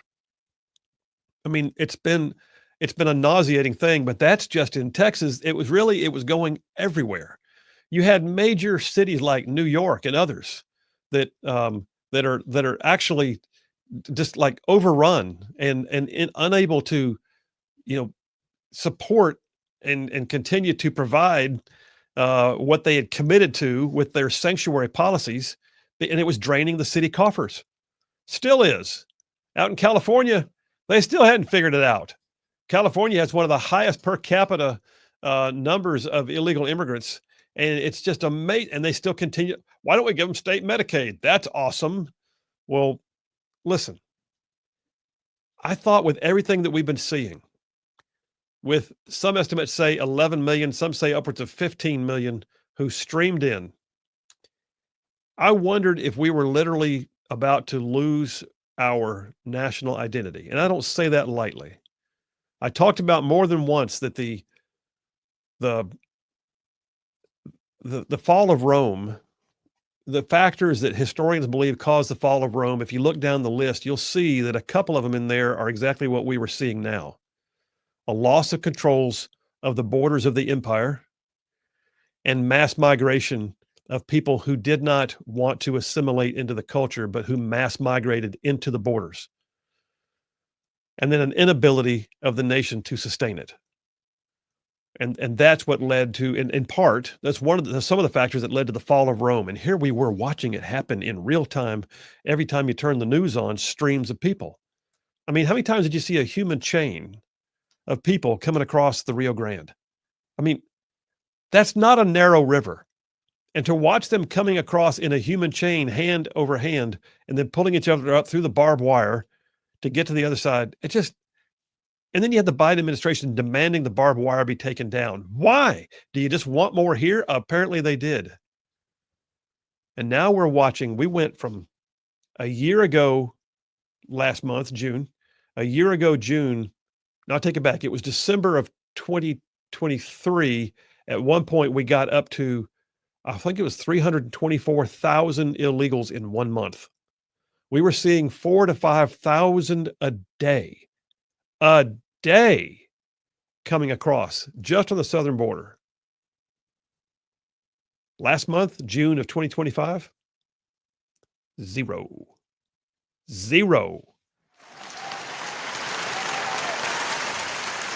the immigration deflation. I'm not even sure I should call it that. It's more like the immigration implosion. I mean, we have literally watched illegal immigration cascade down. Trump said it so well. In fact, one of the best lines that has come out of his mouth in recent months is when he gave his State of the Union address, and he said, as regards to the questions about how to enforce the border controls, he said, "We were told so often that you needed new legislation. You did not. All you needed was a new president." Yes. Well, I'm about to run down the list with you here in a minute of things that are actually happening. Like, what are they doing? Like, how amazing it is that we are seeing the numbers be what they are. I mean, when you have 324,000 in 1 month released into the country, and yet last month you have 0 released into the country, that tells you everything you need to know. The border was always enforceable. They just didn't want to do it. They chose instead to try and just upfund things like, oh, I don't know, the Green New Steel and, flooding the market with money on things that were subsidized and didn't match the free market policies this country was founded on. About literally just upfunding government. 87,000 new IRS agents. It's going to be awesome. All of the priorities were in a different position. Now we're beginning to focus on what the voters said we wanted, and we're watching the immigration deflation. I'll tell you more about it with specifics. Y'all stay tuned. We will be right back. Now they've shot down 2 aircraft in about 5 minutes, and we're going into this fray. This is getting real, really fast. And, I remember telling the crew chiefs, because I've got control of their guns from up front. So I've got an arming switch. And I armed the guns, and I said, okay, you're armed, but we got friendlies all over the ground down here. So we can't go in here just blasting away. When we see bad guys, we got to get situationally aware so we know where all of our forces are before you start launching 6,000 rounds a minute downrange. Yeah. And unfortunately, in an urban environment, I don't want to say it's impossible, but right on the rooftops, it's really difficult to sort all that out. Because first of all, they're all taking cover. So, they're not standing out there waving at you. They're all taking cover. So trying to figure out where everybody was would have probably taken us a while. In the end, we only made it around 3 times when we got nailed by an RPG. So RPG to the tail rotor, right? Right. In the movie, and later I want to get your thoughts on the movie, like I said, but in the movie, there's a scene where you took the RPG to the tail rotor. But initially, you thought it was going to be okay until you started getting some play in the pedals and stuff like that. So, what were your first thoughts, and how did that? Well, I knew we were hit, and I always tell people if you want to know what it feels like, drive too fast in a parking lot and hit a speed bump. That's what it felt like. It felt like a jolt to the airframe because you don't see it. Usually, what they were doing is they let us fly by, and then they emerge from the doorway and shoot. So. You're probably not going to see the launch. The crew chief might see it depending if they're looking in the right direction. And then the reason they hit both of us in the tail is they're not leading us enough. So that 50-knot magical speed was just ballistically perfect for them to shoot at I'm sure they were aiming for center mass. Which the crazy thing is an RPG is not usually designed to take out aircraft. No, but if you fire enough of them, eventually, they say they fired 150 at us on that mission. Now, not just at me, but on that mission. That's how many RPGs. I never heard that. Wow. Yeah. I mean, they went all in. They thought we want to bring down a helicopter, and they were successful. So anyway, back to your question. Initially, I feel like I hit a speed bump, knew we were hit. I can see the airfield. It's 2 miles ahead of us. And looking in the cockpit, everything's okay. Controls were all responding. But what had happened was the gearbox had been blown apart, and it's like a transmission in your car, right? If you blow your transmission apart, you ain't going anywhere. Not for very long. Once those gears run without oil for any period of time, they're going to self-destruct, and that's what happened. And then when the tail rotor left the aircraft, again, that's impossible to describe. If you haven't experienced it, I can't describe it. I mean, it's just violent spin of the aircraft, out of control. What do they call that? Counter rotation or something, where you're trying to restore stability? Well, the tail rotor is there to counter the torque of the main rotor system. Again, if you you think about a drill, people are familiar with that. You pull the trigger, you can feel it want to turn. That's torque. So the same thing's happening to a helicopter, obviously with a lot more force. The tail rotor is mounted horizontally to push against that force that's wanting the airframe to spin. Once that tail rotor is gone, there's nothing. So essentially, if you were left unaffected by anything else, what would eventually happen is the airframe, minus wind drag, obviously, would be spinning as fast as the rotor blades are in the opposite direction. Yeah. That's essentially once it reached equilibrium. That will never happen, but that's how much force you're talking about here. And I remember looking at my feet, trying to convince myself, you're doing the right thing in terms of which pedal you're pushing, but it is having no effect on the aircraft. And then I'm like, okay, we lost the tail rotor. You know, again, this is you can't train that. There's no, you can't do it in a simulator. I mean, we can do a loss of tail rotor in a simulator, but you can't do the violent effects, the physical violent effects of the airframe in a simulator. But I knew what had happened. And the only thing you can do is shut the engines off, because again, that's what's creating that torque. So if you can remove that force, it'll stop that spin, but now you have no engines. Yeah. So that's not good either, especially at low altitude. But it's what you have to do. You can't possibly maintain control of the aircraft if it's just spinning out of control. So in a Black Hawk, we don't have control of the engines on the flight controls. So the co-pilot or the non-flying pilot has to shut the engines off. So I looked over at Ray and I said, we lost the tail. We better pull them off. And he knew he was an experienced guy. I actually had more experience than I did, and pulled the engines off. But we're spinning so fast that he said, and we talked about it on the ground afterwards, typical instructor pilots. He said, we're spinning so fast, the centrifugal force was causing him to not be able to lift his arms up over his head, which is where the engine power control levers are. So he got one to idle and got one about halfway off, which slowed the spin but didn't stop it. And now, with no engine power, we're falling out of the sky like a Coke machine. And all I could do is try to keep the aircraft from flipping upside down, which, again, I don't know if anything I did made a difference, honestly, but all I can tell you is we crashed right on the wheels. And that's the only reason I'm still here. All right, so you're on impact. Now, you said something on the ground. Did Ray make it? Yeah, okay. We all survived the crash. Okay. The crew chiefs were hurt really bad because they don't, first of all, they don't have as good as seats, at least in that version of the aircraft. It's been improved since. And they're probably not strapped in, meaning, they operate on what we call monkey harnesses back there. Yeah. So they're on a strap, but they're not strapped into their seats, which have, all of the crash survivability. I use those as a jump master in Blackhawks. Because it allows you to move around and do the things you need to do. And, you get in the seat when you have to land.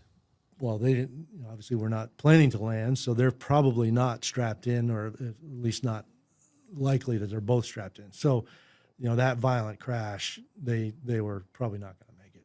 But Ray, he was not hurt as bad as I was. And we're talking, once I regained consciousness, we're talking about what happened, and there was no reason to talk about what happened. We should have been talking about, hey, the heck, we're going to survive the next 5 minutes here. But we did, and that's when he explained what he had tried to do. And then he was able to get himself out of the cockpit. There's no way I could get out. I had a femur fracture, crushed vertebrae in my spine. It's hard to get out of a Black Hawk cockpit when you're healthy. Mm-hmm. With those injuries, there's no way. So I just thought, I'm just going to fight it out from the cockpit. I did not recall that your co-pilot had made it, but they didn't survive. Am I correct? Well, they were killed in the fire. Yeah, they're all killed in the fire. Like the dude just said, solid, conservative, and just plain right. Well, welcome to hour number 3. So here we are, hour number 3, Taco Tuesday, and we're in Dipper number 2, the immigration deflation. I got to tell you, one of the things that I enjoy the most is that Democrats don't like it. And I agree. Earlier when we had John Rogers on the show from Signal Analytics, he made the point that Democrats are doing themselves no favors on this. They're really not. What's the point of fighting this when you've got something that bipartisan polls extremely high, And yet you're going to go ahead and say, we can't do this. And I just don't understand why we keep going after people who are here illegally. Anyway, one of those is, of course, Representative Alexandria Ocasio-Cortez.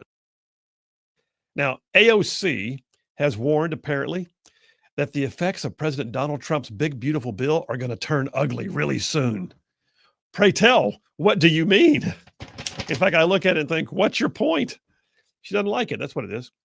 So AOC apparently took to Blue Sky. By the way, let me pause a moment.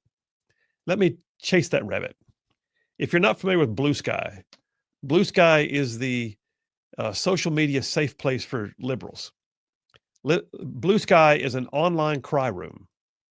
Blue Sky is where no trigger words are allowed, and people can go in there and speak inside their bubble, say what they want to without fear of somebody trying to share misinformation with them and stuff. So, well, JD Vance joined Blue Sky to troll people. Well, not to.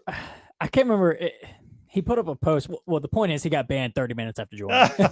He literally put up a post and goes, "Hey guys, I'm on Blue Sky, yada yada yada," and was instantly banned before he did anything.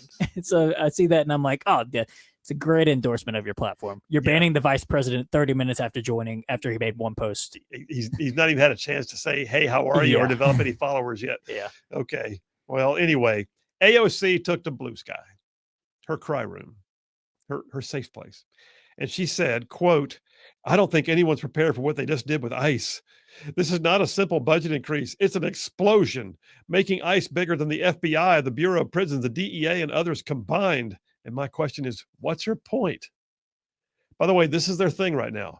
Are you prepared for the fact that the ICE is going to be one of the biggest law enforcement agencies in the world? Yes. Yes, I am. We actually voted for that. Yeah. We actually wanted that. Stop. I already voted for him. Enough. Let me go ahead and point out it wasn't just Trump asking for it. Congress actually passed it. Yeah. So it's legislatively created. Thank you very much. Now, I guess if you're not here illegally, you don't have a problem. But in her words, people are disappearing. Come on. People are not disappearing. Now, some of them are self-deporting. Maybe they just like got up in the morning and said, "Quick, pack a bag. We're out of here." That could be happening. But nobody is.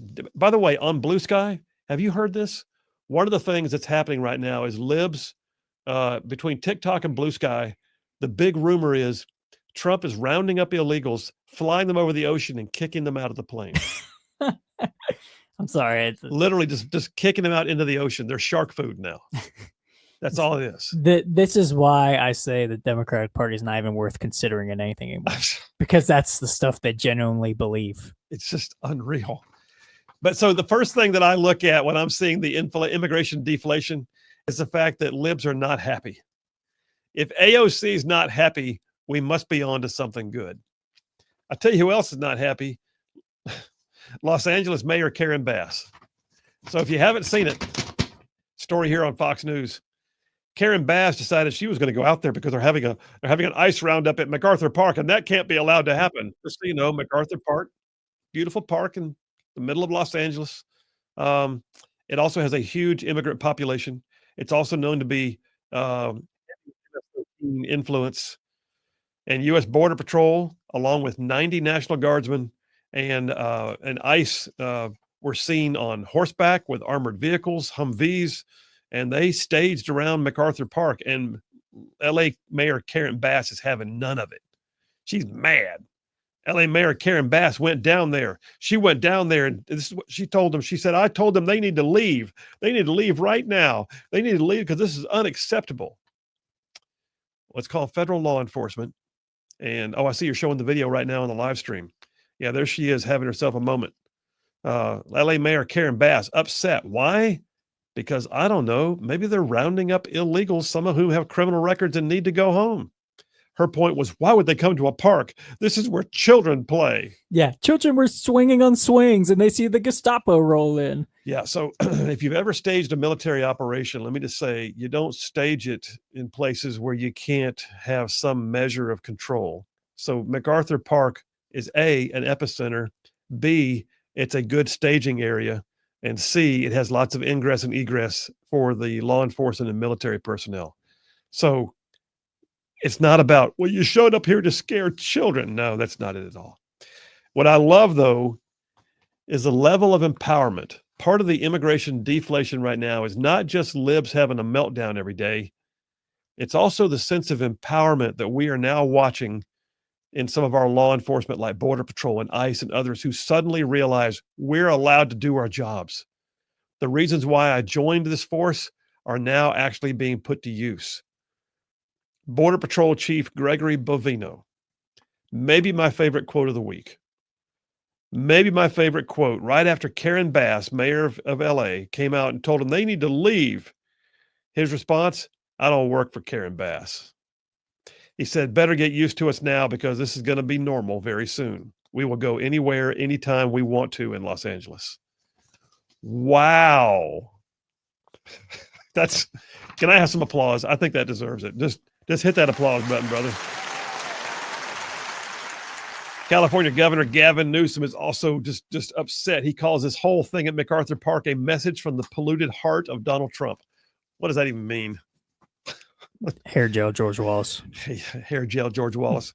Liking it. All right, but listen, I got to tell you, there's a disturbing thing going on right now. The immigration deflation is not without risk. One of the things that's happening is we're seeing an increased number of attacks on our Customs and Border Patrol and ICE agents. I saw one stat that said there's been a 500% increase in assaults on ICE and CBP personnel. Now, we also have, it's not just like resisting and assaulting, and we actually have two examples of what appear to be ambushes. So I got a piece here from Fox, Dateline yesterday. An active shooter armed with tactical gear and a rifle opened up on Border Patrol agents as they arrived at a Border Patrol annex facility in McAllen, Texas, in the Rio Grande Valley. Agents and local police returned fire and killed the gunman. No federal agents were hit, but one McAllen police officer was struck. Law enforcement sources say the officer is in stable condition. Law enforcement believes the attack was a purposeful ambush targeting Border Patrol. Just days ago, by the way, that's one of the events, but just days before that, another Texas police officer was shot outside of a U.S. Immigration and Customs Enforcement detention facility in Texas. So that's twice in 1 week. We've had what appear to be ambushes with, firearms on ICE or police officers or other law enforcement in and around Customs and Border Patrol facilities and ICE facilities. One of the things that really bugs me is last week I told you about an app. I think it was last week. You were gone, JP. So if you don't remember it, it was last week. But there's an app that's been put out. And this app is designed to basically tell people where ICE agents are. It's almost like when you're, driving and you have that Waze and you put in whether there's a speed trap or something like that, except that it's denoting where ICE is located. But many people believe that it's not just to warn illegals and to interfere in operations. It's also designed to tell people who want to ambush ICE where they're congregating, where they're located. And that's a dangerous thing. And now that we have two active shooter incidents against law enforcement with, immigration reform issues going on, then I have to look at this and go, that app just got even more dangerous. One of the things I really enjoyed, though, was finding out that not long after we talked about it, that, other conservative pundits were also talking about it, and that conservatives all over America began flooding it with false reports. Awesome. I'm saying go for it. Flood that bad boy with false reports. Make it difficult for people to figure out how to go ambush our men and women in blue. All right, I got more on this, the immigration deflation. We'll take a break right now. I'll come right back, and I got more. Like, what did Tom Homan say to the new socialist mayoral candidate for New York City? Oh, you'll like it. Phil Williams, Rightside Radio. Y'all stay tuned. We'll be right back.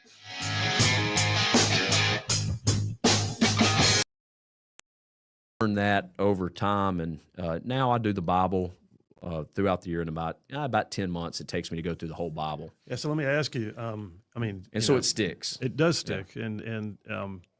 And obviously, I would say you definitely had some intentionality attached to it too. But let me ask you this: has there been a time and I'm really chasing a rabbit right now, but has there been a time, because God's word never comes back void. Yeah. Has there been a time when you were in the thick of something and a verse came back to you that you hadn't even thought of for a while, and it just like, wow, I needed to ponder on that for a minute? Yeah, so I mean, I don't know if it's one that I'd never thought of for a while. I'll use a training example. A lot of times I hate Bud's training examples, because a lot of guys that just tell Bud stories is because they have no war stories. That's what I've learned. They've never killed anybody or actually been in combat.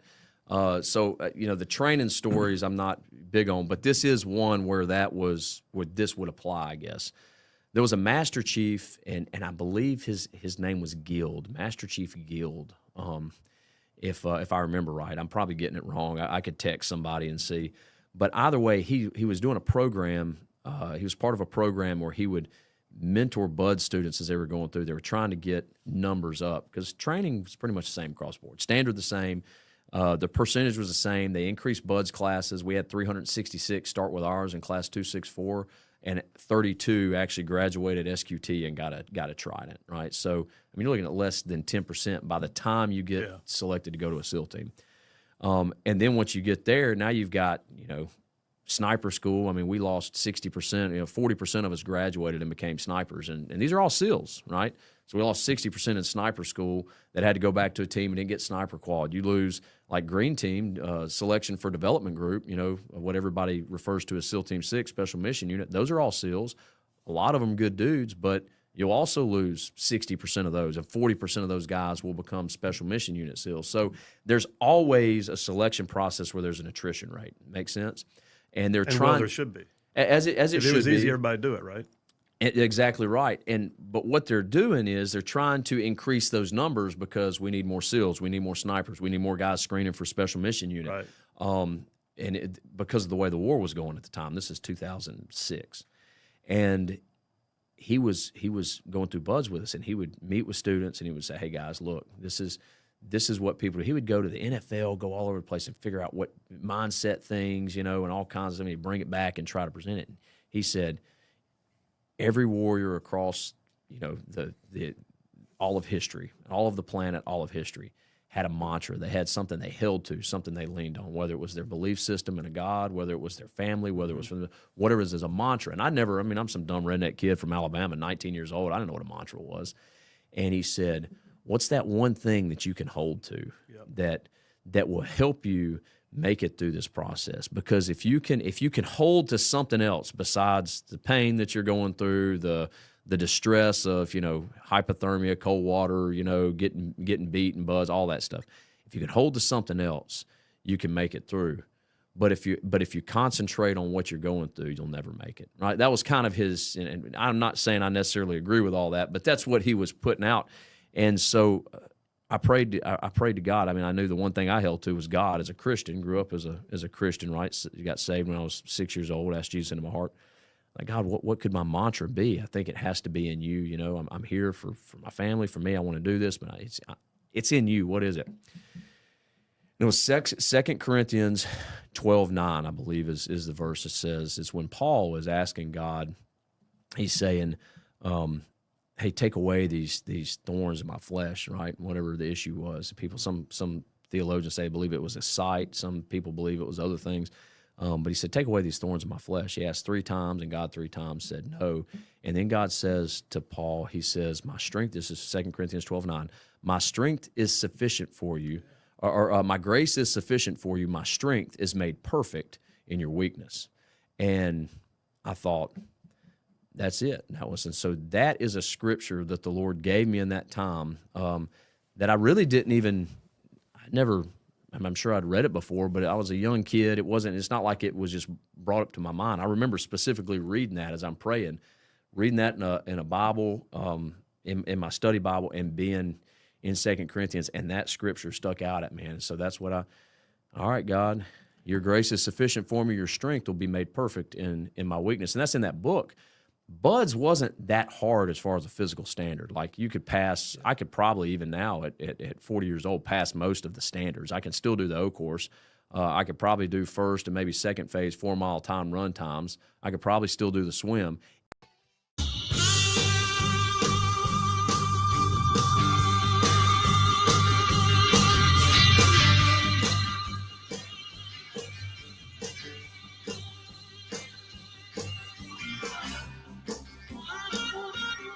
And we are back. Phil Williams, Rightside Radio, solid conservative, just plain right. Just saving the world one soundbite at a time. So the immigration deflation, it's I got to tell you, it's more than just like things are getting done. It's also the attitude, the tone. I mean, it's like there's a whole game on mentality. You can tell you're watching. Every time you turn around, you're watching a member of the Trump administration come charging out of their corner for the next round of the fight. And it's a joy to watch, I'll be honest. It absolutely is 100% a joy to watch, because for the last 4 years, we felt like all we did was just get pummeled and just told to sit down and shut up. And now all of a sudden we've got like Tom Homan and Kristi Noem and the ICE director and the CBP director and you've got basically everybody in the Trump administration who has a say-so is saying so, and they are loving it. You even got the Department of Defense weighing in. Pete Hegseth sending troops down there and federalizing National Guardsmen and others to get things done. I mean, it's like a whole new day. They even appointed Tom Homan as a border czar. That told you they were serious. They weren't just saying, it wasn't lip service. It wasn't Mayorkas wandering into Congress and saying, well, the border is secure, sir.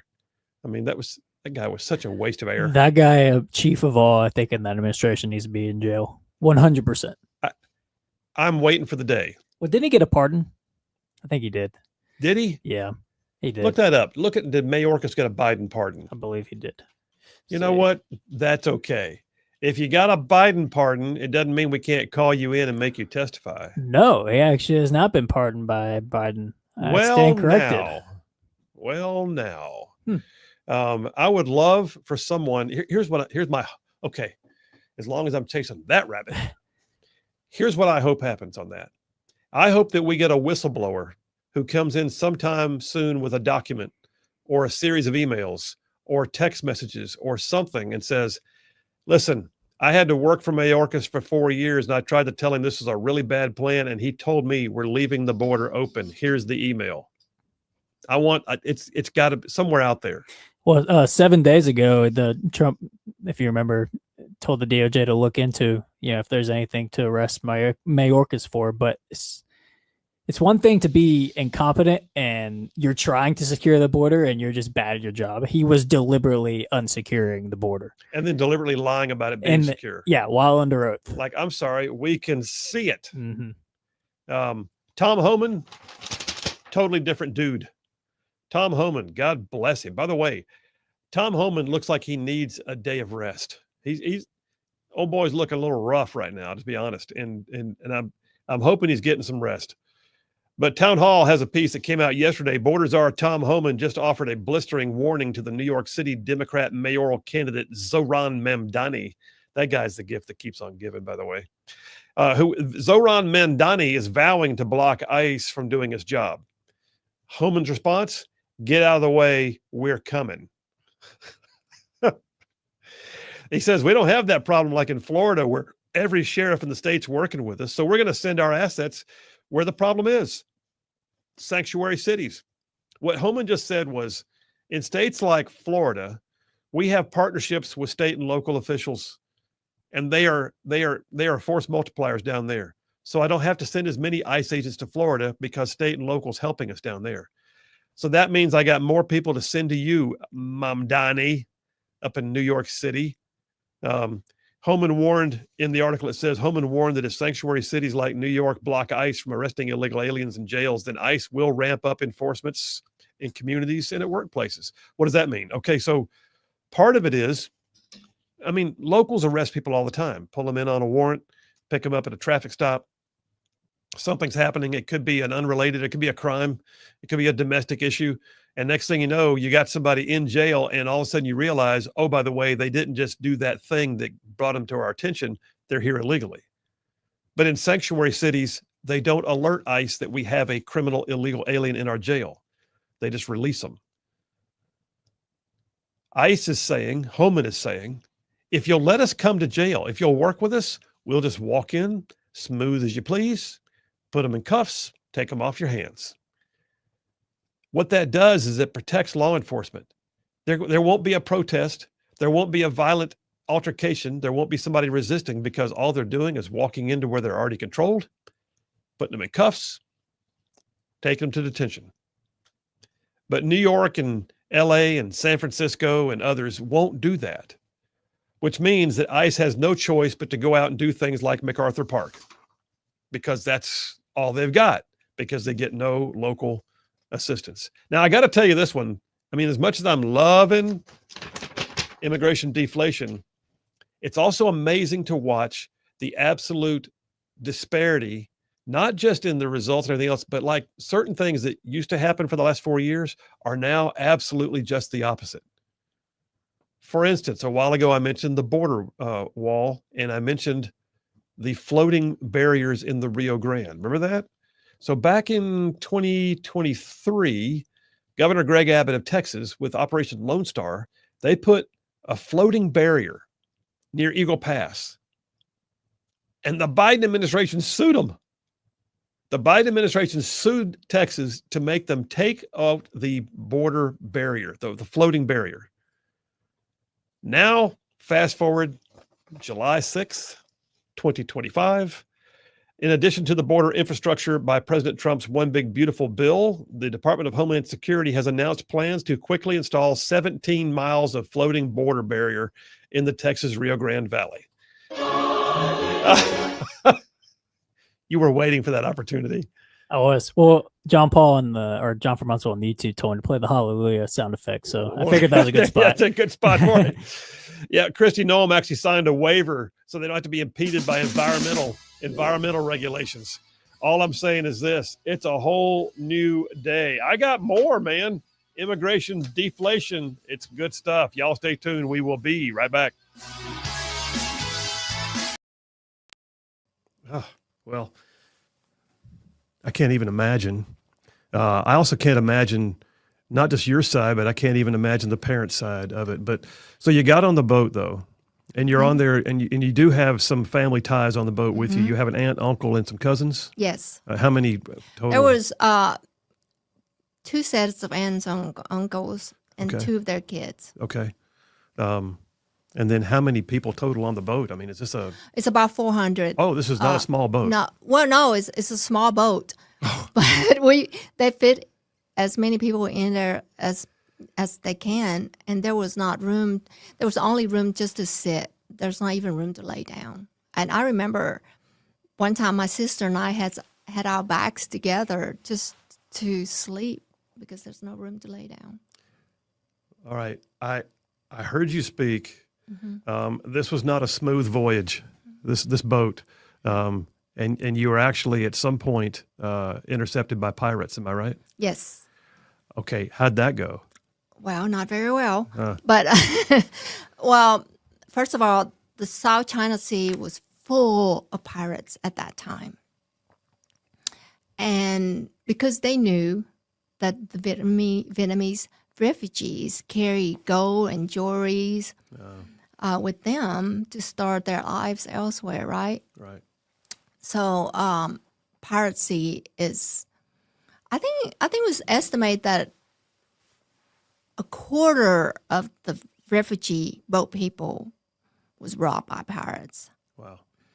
And they're from Thailand and other, Malaysia, Indonesia, and all that. But yeah, we were, after several days at sea, we actually landed in Malaysia.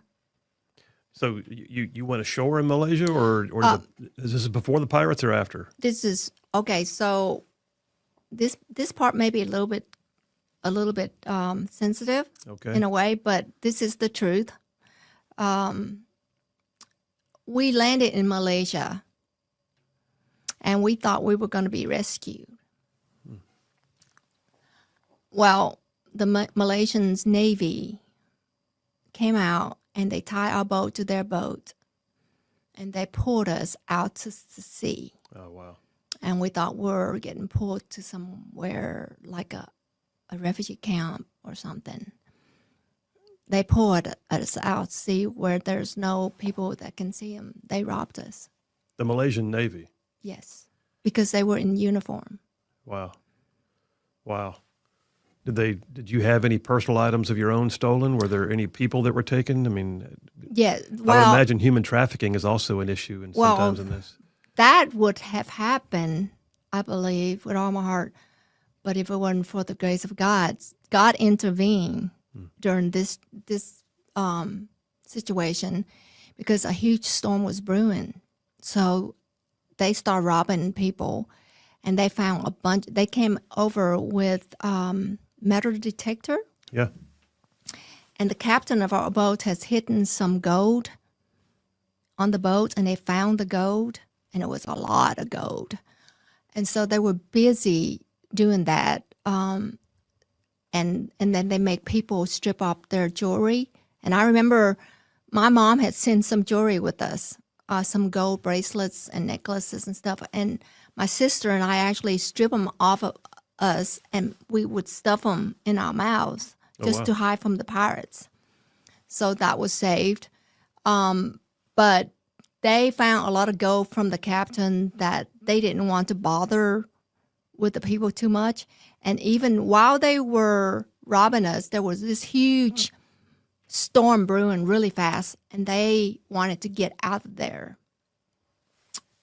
So Sometimes God calms a storm and sometimes he brings a storm. Exactly. Yeah.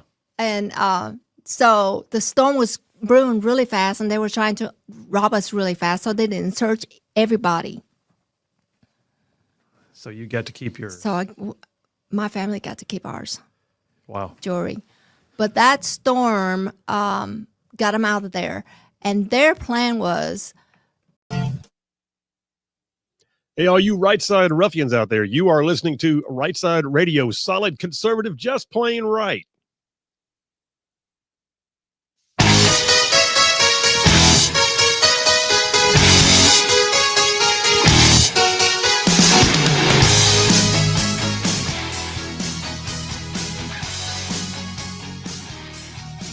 And we are back. Phil Williams, Rightside Radio, solid conservative, just plain right. Covering down on some major ground across the southeast U.S. of A. Y'all, I'm talking about this show. This show, oh, shoot. I mean, it goes from like Huntsville back on over to Chattanooga. It goes all the way from Tuscaloosa back over to Gadsden. I'm talking about down to that loveliest little village on the plains we call Auburn. Straight across the border from there to what we call Fort Benning, and then big old patches of North Georgia and Mississippi all thrown in just for good measure. I got to tell you too, that's just the radio audience, man. And listen, there's a whole bunch of y'all that also live stream the show every single day, and we love the fact that you do. That's why we do it. We live stream. You can see us in studio, and the show is just as fresh that way too. And a bunch of y'all get it on YouTube and X and Rumble and our website, rightsidemedia.org. And then a ton of y'all we know for a fact, because we've seen a lot of downloads of it. A ton of y'all actually download the show podcast form every day. All that stuff's available to you. But the fact is, all of y'all are out there in all those different venues. No matter where we are doing Rightside Radio, we can't do it without you. You mean the world to us. Thank you. I say it every day. That's why I say this 2 or 3 times a show. I want to make sure you know that we know you're out there, and we cannot do it without you. We appreciate you. Thank you so much. I'm back into Dipper number 2. It's going to be a 2-dipper day, I do believe. Dipper number 2, the immigration deflation. Here's another thing that's happening. If you remember, one of the policies, I mean, it was so evident that the Democrats were intent upon flooding the nation with people who were mass migrating. I mean, this is, when you say mass migration, that's where whole swaths of people pick up and move, like cultures move. Well, one of the things that was happening was a thing called a TPS visa. This was not just border issues. The Biden administration was actually doing things to accentuate the ability for people to get here and just be. Like, not about, hey, let me apply for a visa, take my time, and, I'm going to stand in line. I want to come and be assimilated into the culture. I want to become an American citizen. No, we're talking about just people that were hunkering down, getting free stuff and taking up space in the United States. And part of it was the TPS status. TPS for Nicaraguans and Hondurans is now being revoked. There's like 76,000 people here who were given TPS status by the Department of Homeland Security under Biden. And according to this piece I've got here from Town Hall, that I hold in my calloused former paratrooper hands. It came out yesterday. DHS is terminating that same program for Nicaraguans and Hondurans. They terminated it for Haiti a few weeks ago, and they terminated it for Venezuela a few months ago. So what they did was they went through all the process, made sure they had all their ducks in a row, and now the whole CHNV program is just cascading down. Listen, I mean, you got like Nicaragua was getting TPS protections that dated back to the 1999 natural disasters there. It's ridiculous. It's supposed to be something that is temporary. That's why it's called TPS, temporary protected status. They weren't. They were just coming over here and becoming, just one more in the wave of humanity that was crashing our borders. And by the way, don't think for a second that I'm opposed to immigration. I've got naturalized citizens in my family. I'm good with that. But you know what? There's a process. And if you can't enforce the process, do you really have a nation? Do you have a border? Because it's not just your culture that makes you a nation. It's also your geographic boundaries and the ability to enforce and protect them. Right here at home, 1819 News. State Senator Chris Elliott, who hails from the South Alabama region, down yonder in Josephine, Alabama. He's a general contractor himself. He said that he's seen some challenges with illegal workers trying to cheat the system by presenting forged documents. But then he also talks about the fact that we just had a really embarrassing situation where a company called Rayburn General Contractors was building the brand spanking new Gulf Shores High School. That's a public works project paid for with public dollars. And they had 30 illegal aliens arrested on that one job site in one day. That same company is building the new Alabama State House for the House and Senate to meet in. You can't get more awkward than that. Rayburn General Contractors has issued a mea culpa. They are sorry. They don't know how this happened. They're going to take additional steps to make sure they've done all the vetting they need to do. But Chris Elliott, Senator Elliott, he said it's true that general contractors cannot become experts in forged instruments. That's why he wants to make it harder for illegals to work in Alabama. He said some of the documentation issues that show that we need to have multiple different layers of state statutes that say, hey, we're going to make it hard for you to be here illegally. And that's what we've attempted to do. I will tell you that I was a part of the crew that helped pass what became known as the Beeson-Hammond Act. It's the act that became a model for state level illegal immigration legislation. And the reason I bring this up now is because what you're watching in the immigration deflation environment we're in is that other states are beginning to say, you know what, it's time for us to have state laws too. Texas, Operation Lone Star, and all of the legislation they passed at the state level to be able to upfund their own border controls. You've got other states like Alabama doing more than just the Beeson-Hammond Act, but stuff like what I'm talking about there. Then you got knuckleheads. Then you still got knuckleheads. There is jackassery still going on. Can I have would you go ahead and prelude this next story with some jackassery? Go right ahead. Tampon Timmy, the governor of Minnesota, never one to pass up an opportunity to get some jackassery in.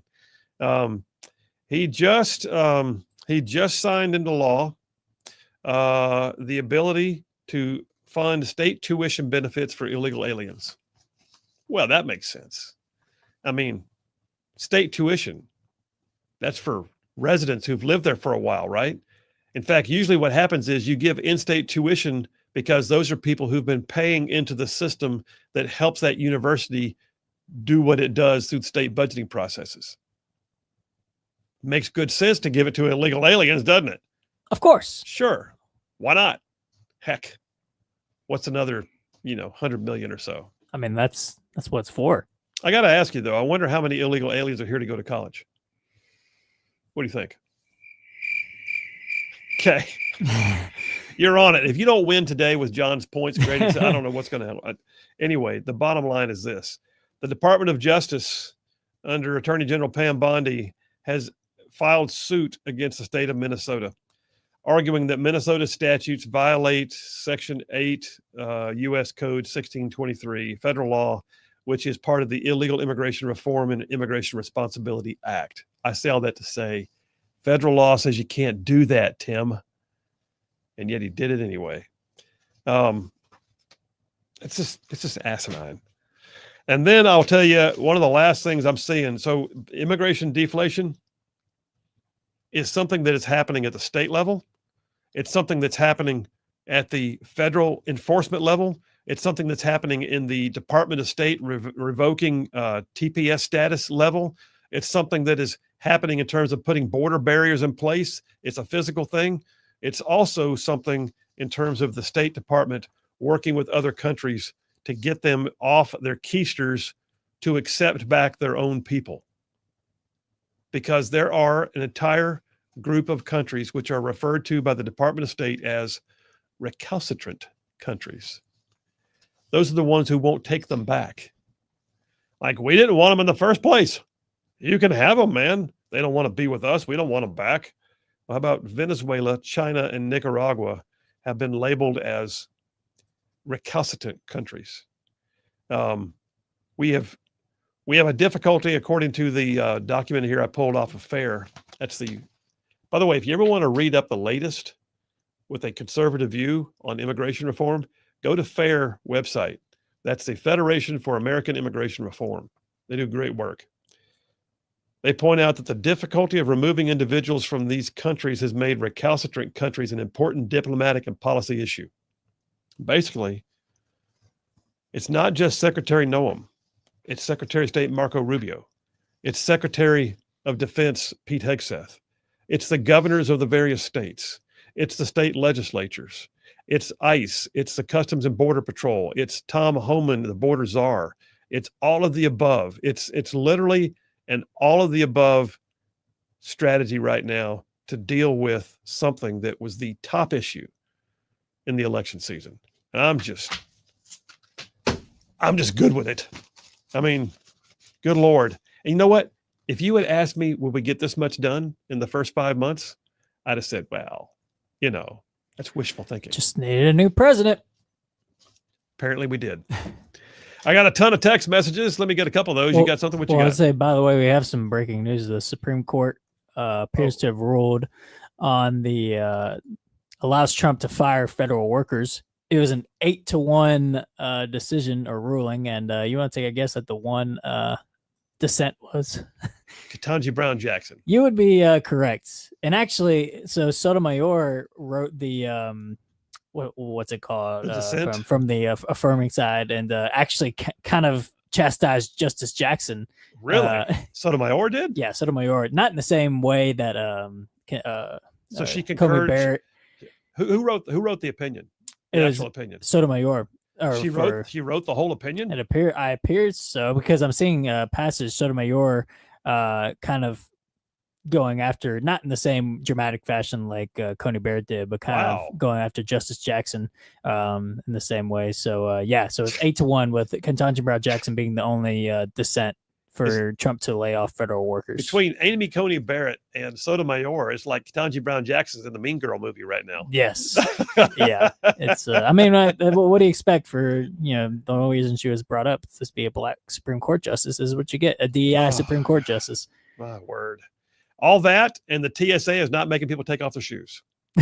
Yes. It's a whole new day in America. Which, on my trip, I said to my family, I said, whatever happened to taking shoes off at the airport? I know they weren't making us do it. So I guess they kind of got that order before announcing it. But yeah, that's bizarre. Take me to a break, JP. We'll take the break. Last break of the day. We'll come right back, get some text messages, and wrap it for the day. Phil Williams on a Taco Tuesday. Y'all stay tuned. We'll be right back.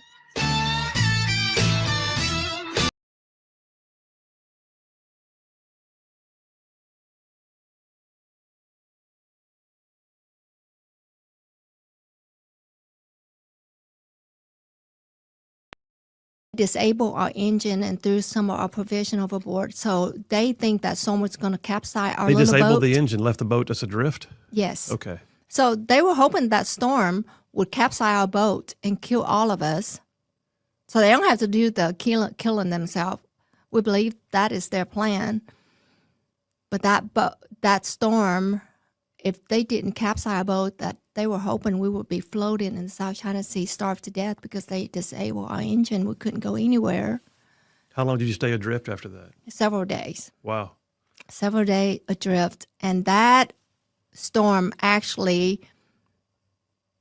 carried us to Indonesia, closer to Indonesia. Which is where you wound up Yes. in a refugee camp, am I Yes, yes. So the Indonesians saw a boat and they came out and they helped us. right? That's and an amazing circumstance. Yeah, exactly. God just intervened. How about that? I believe that with all my heart. Well, I believe it with you.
Months of the Ayatollah seizing power.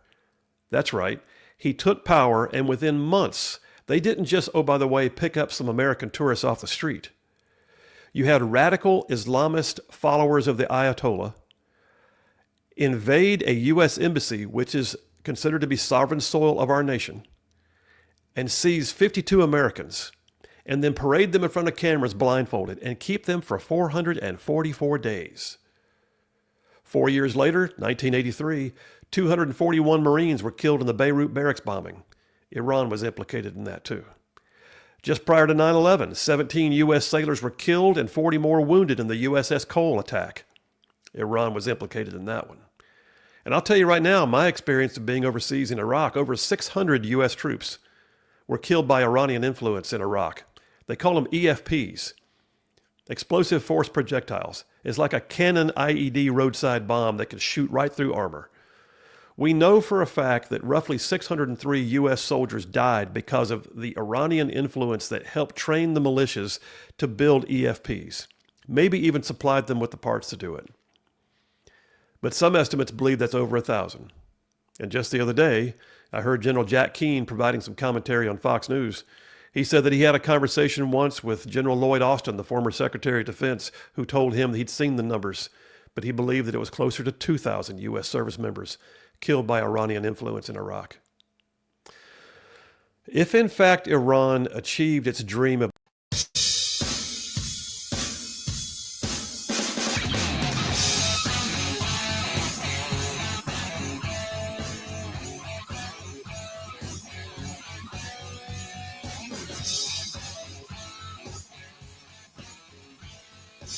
And we are back. Phil Williams, Rightside Radio, solid conservative, just plain right. Just bulletproof influence, you guys. Bulletproof influence. Okay, I got to get some text messages to kind of wrap things up for the day. Shag Nasty, the atheist, checking in. Shag Nasty apparently taking issue with the fact that I was praying for listeners online. Little Ivy right now, by the way. Shane checked in earlier and let us know his granddaughter Ivy is in the middle of a heart transplant right now. So how about that? But praying on the air, Shag Nasty, the atheist, says, "Can y'all sell Bibles too?" That feels like sarcasm. I believe it is. And then he's, with regards to the statistics, he says, "Wow," about the border.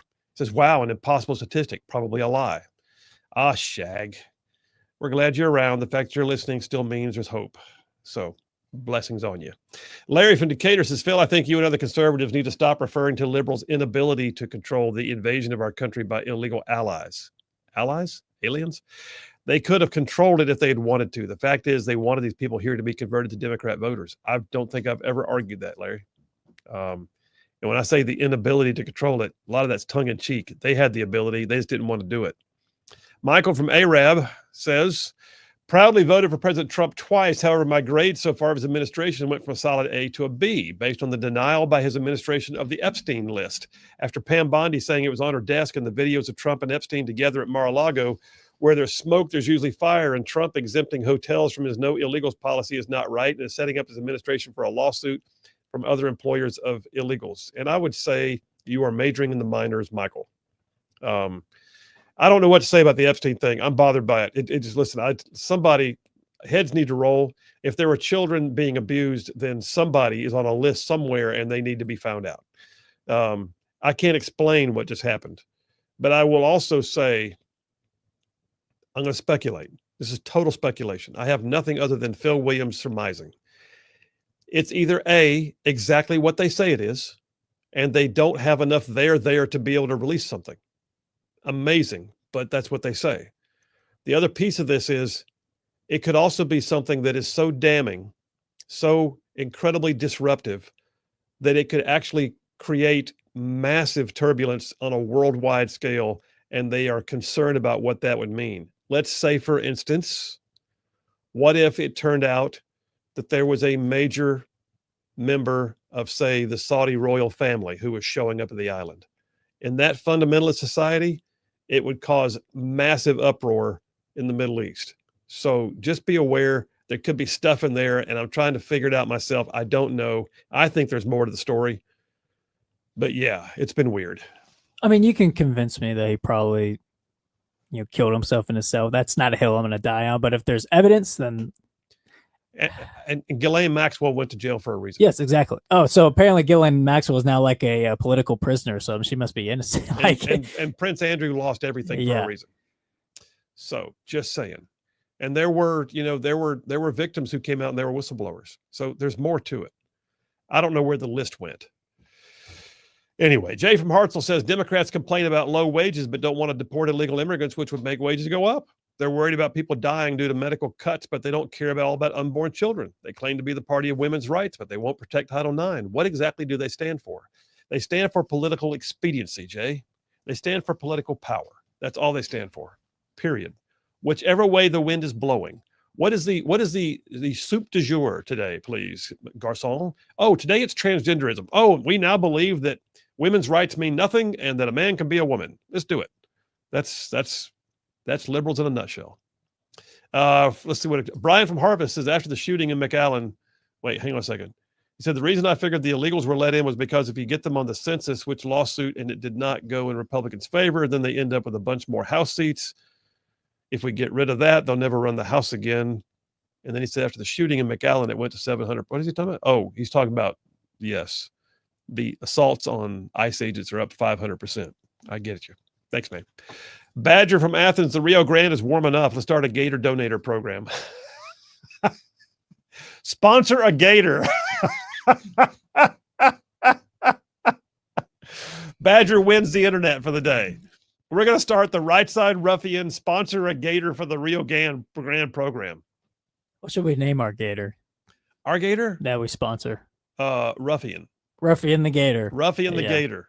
I'm digging it. Oh my gosh, that's hilarious. Steve from Madison says TPS, as in TPS reports, office space. The temporary protected status. Yes, that's the TPS reports. Did you get the memos? Yeah. We're going to take your stapler. Thank you very much. Karen from Hickson, Tennessee says, continuing listening through the serious surgery, and you've assisted in my recovery. Wow, outstanding. Says, thank you. I don't understand why we're not defending our country as many who've given their lives have done previously. No one knows history anymore. God bless you and your staff. Wow, how about that? So, Karen, blessings on you. Shane from Lacey Springs says, thanks for all the kind words and the prayers. My family appreciates it so much. That's Shane who brought our attention to Ivy, his granddaughter, who's 9 months old in the midst of a heart transplant. Shane, I really would like to know. Tomorrow, text us to tell her how she's doing, okay? Jeff from Indiana says, unless we make it completely intolerable for illegals to try to find work, then forcing people who hire them to pay heavy fines, we're not going to have those jobs for the welfare recipients to get work. As always, spot on. And then the grades are in. John from Huntsville, Phil and John Rogers both get an A++. But today's winner, without a doubt, is none other than the master of sound effects, JP, with a perfect A++ for your best performance ever by far. Congratulations. I sincerely hope your Atlanta Braves go on a massive winning streak. Won't hold my breath because I don't think it's going to happen, but thank you. All right, you guys, listen, amazing day. Appreciate all of you. And do not forget, there are more of us than there are of them. God is still on his throne. Y'all stay in the fight. We'll see you tomorrow.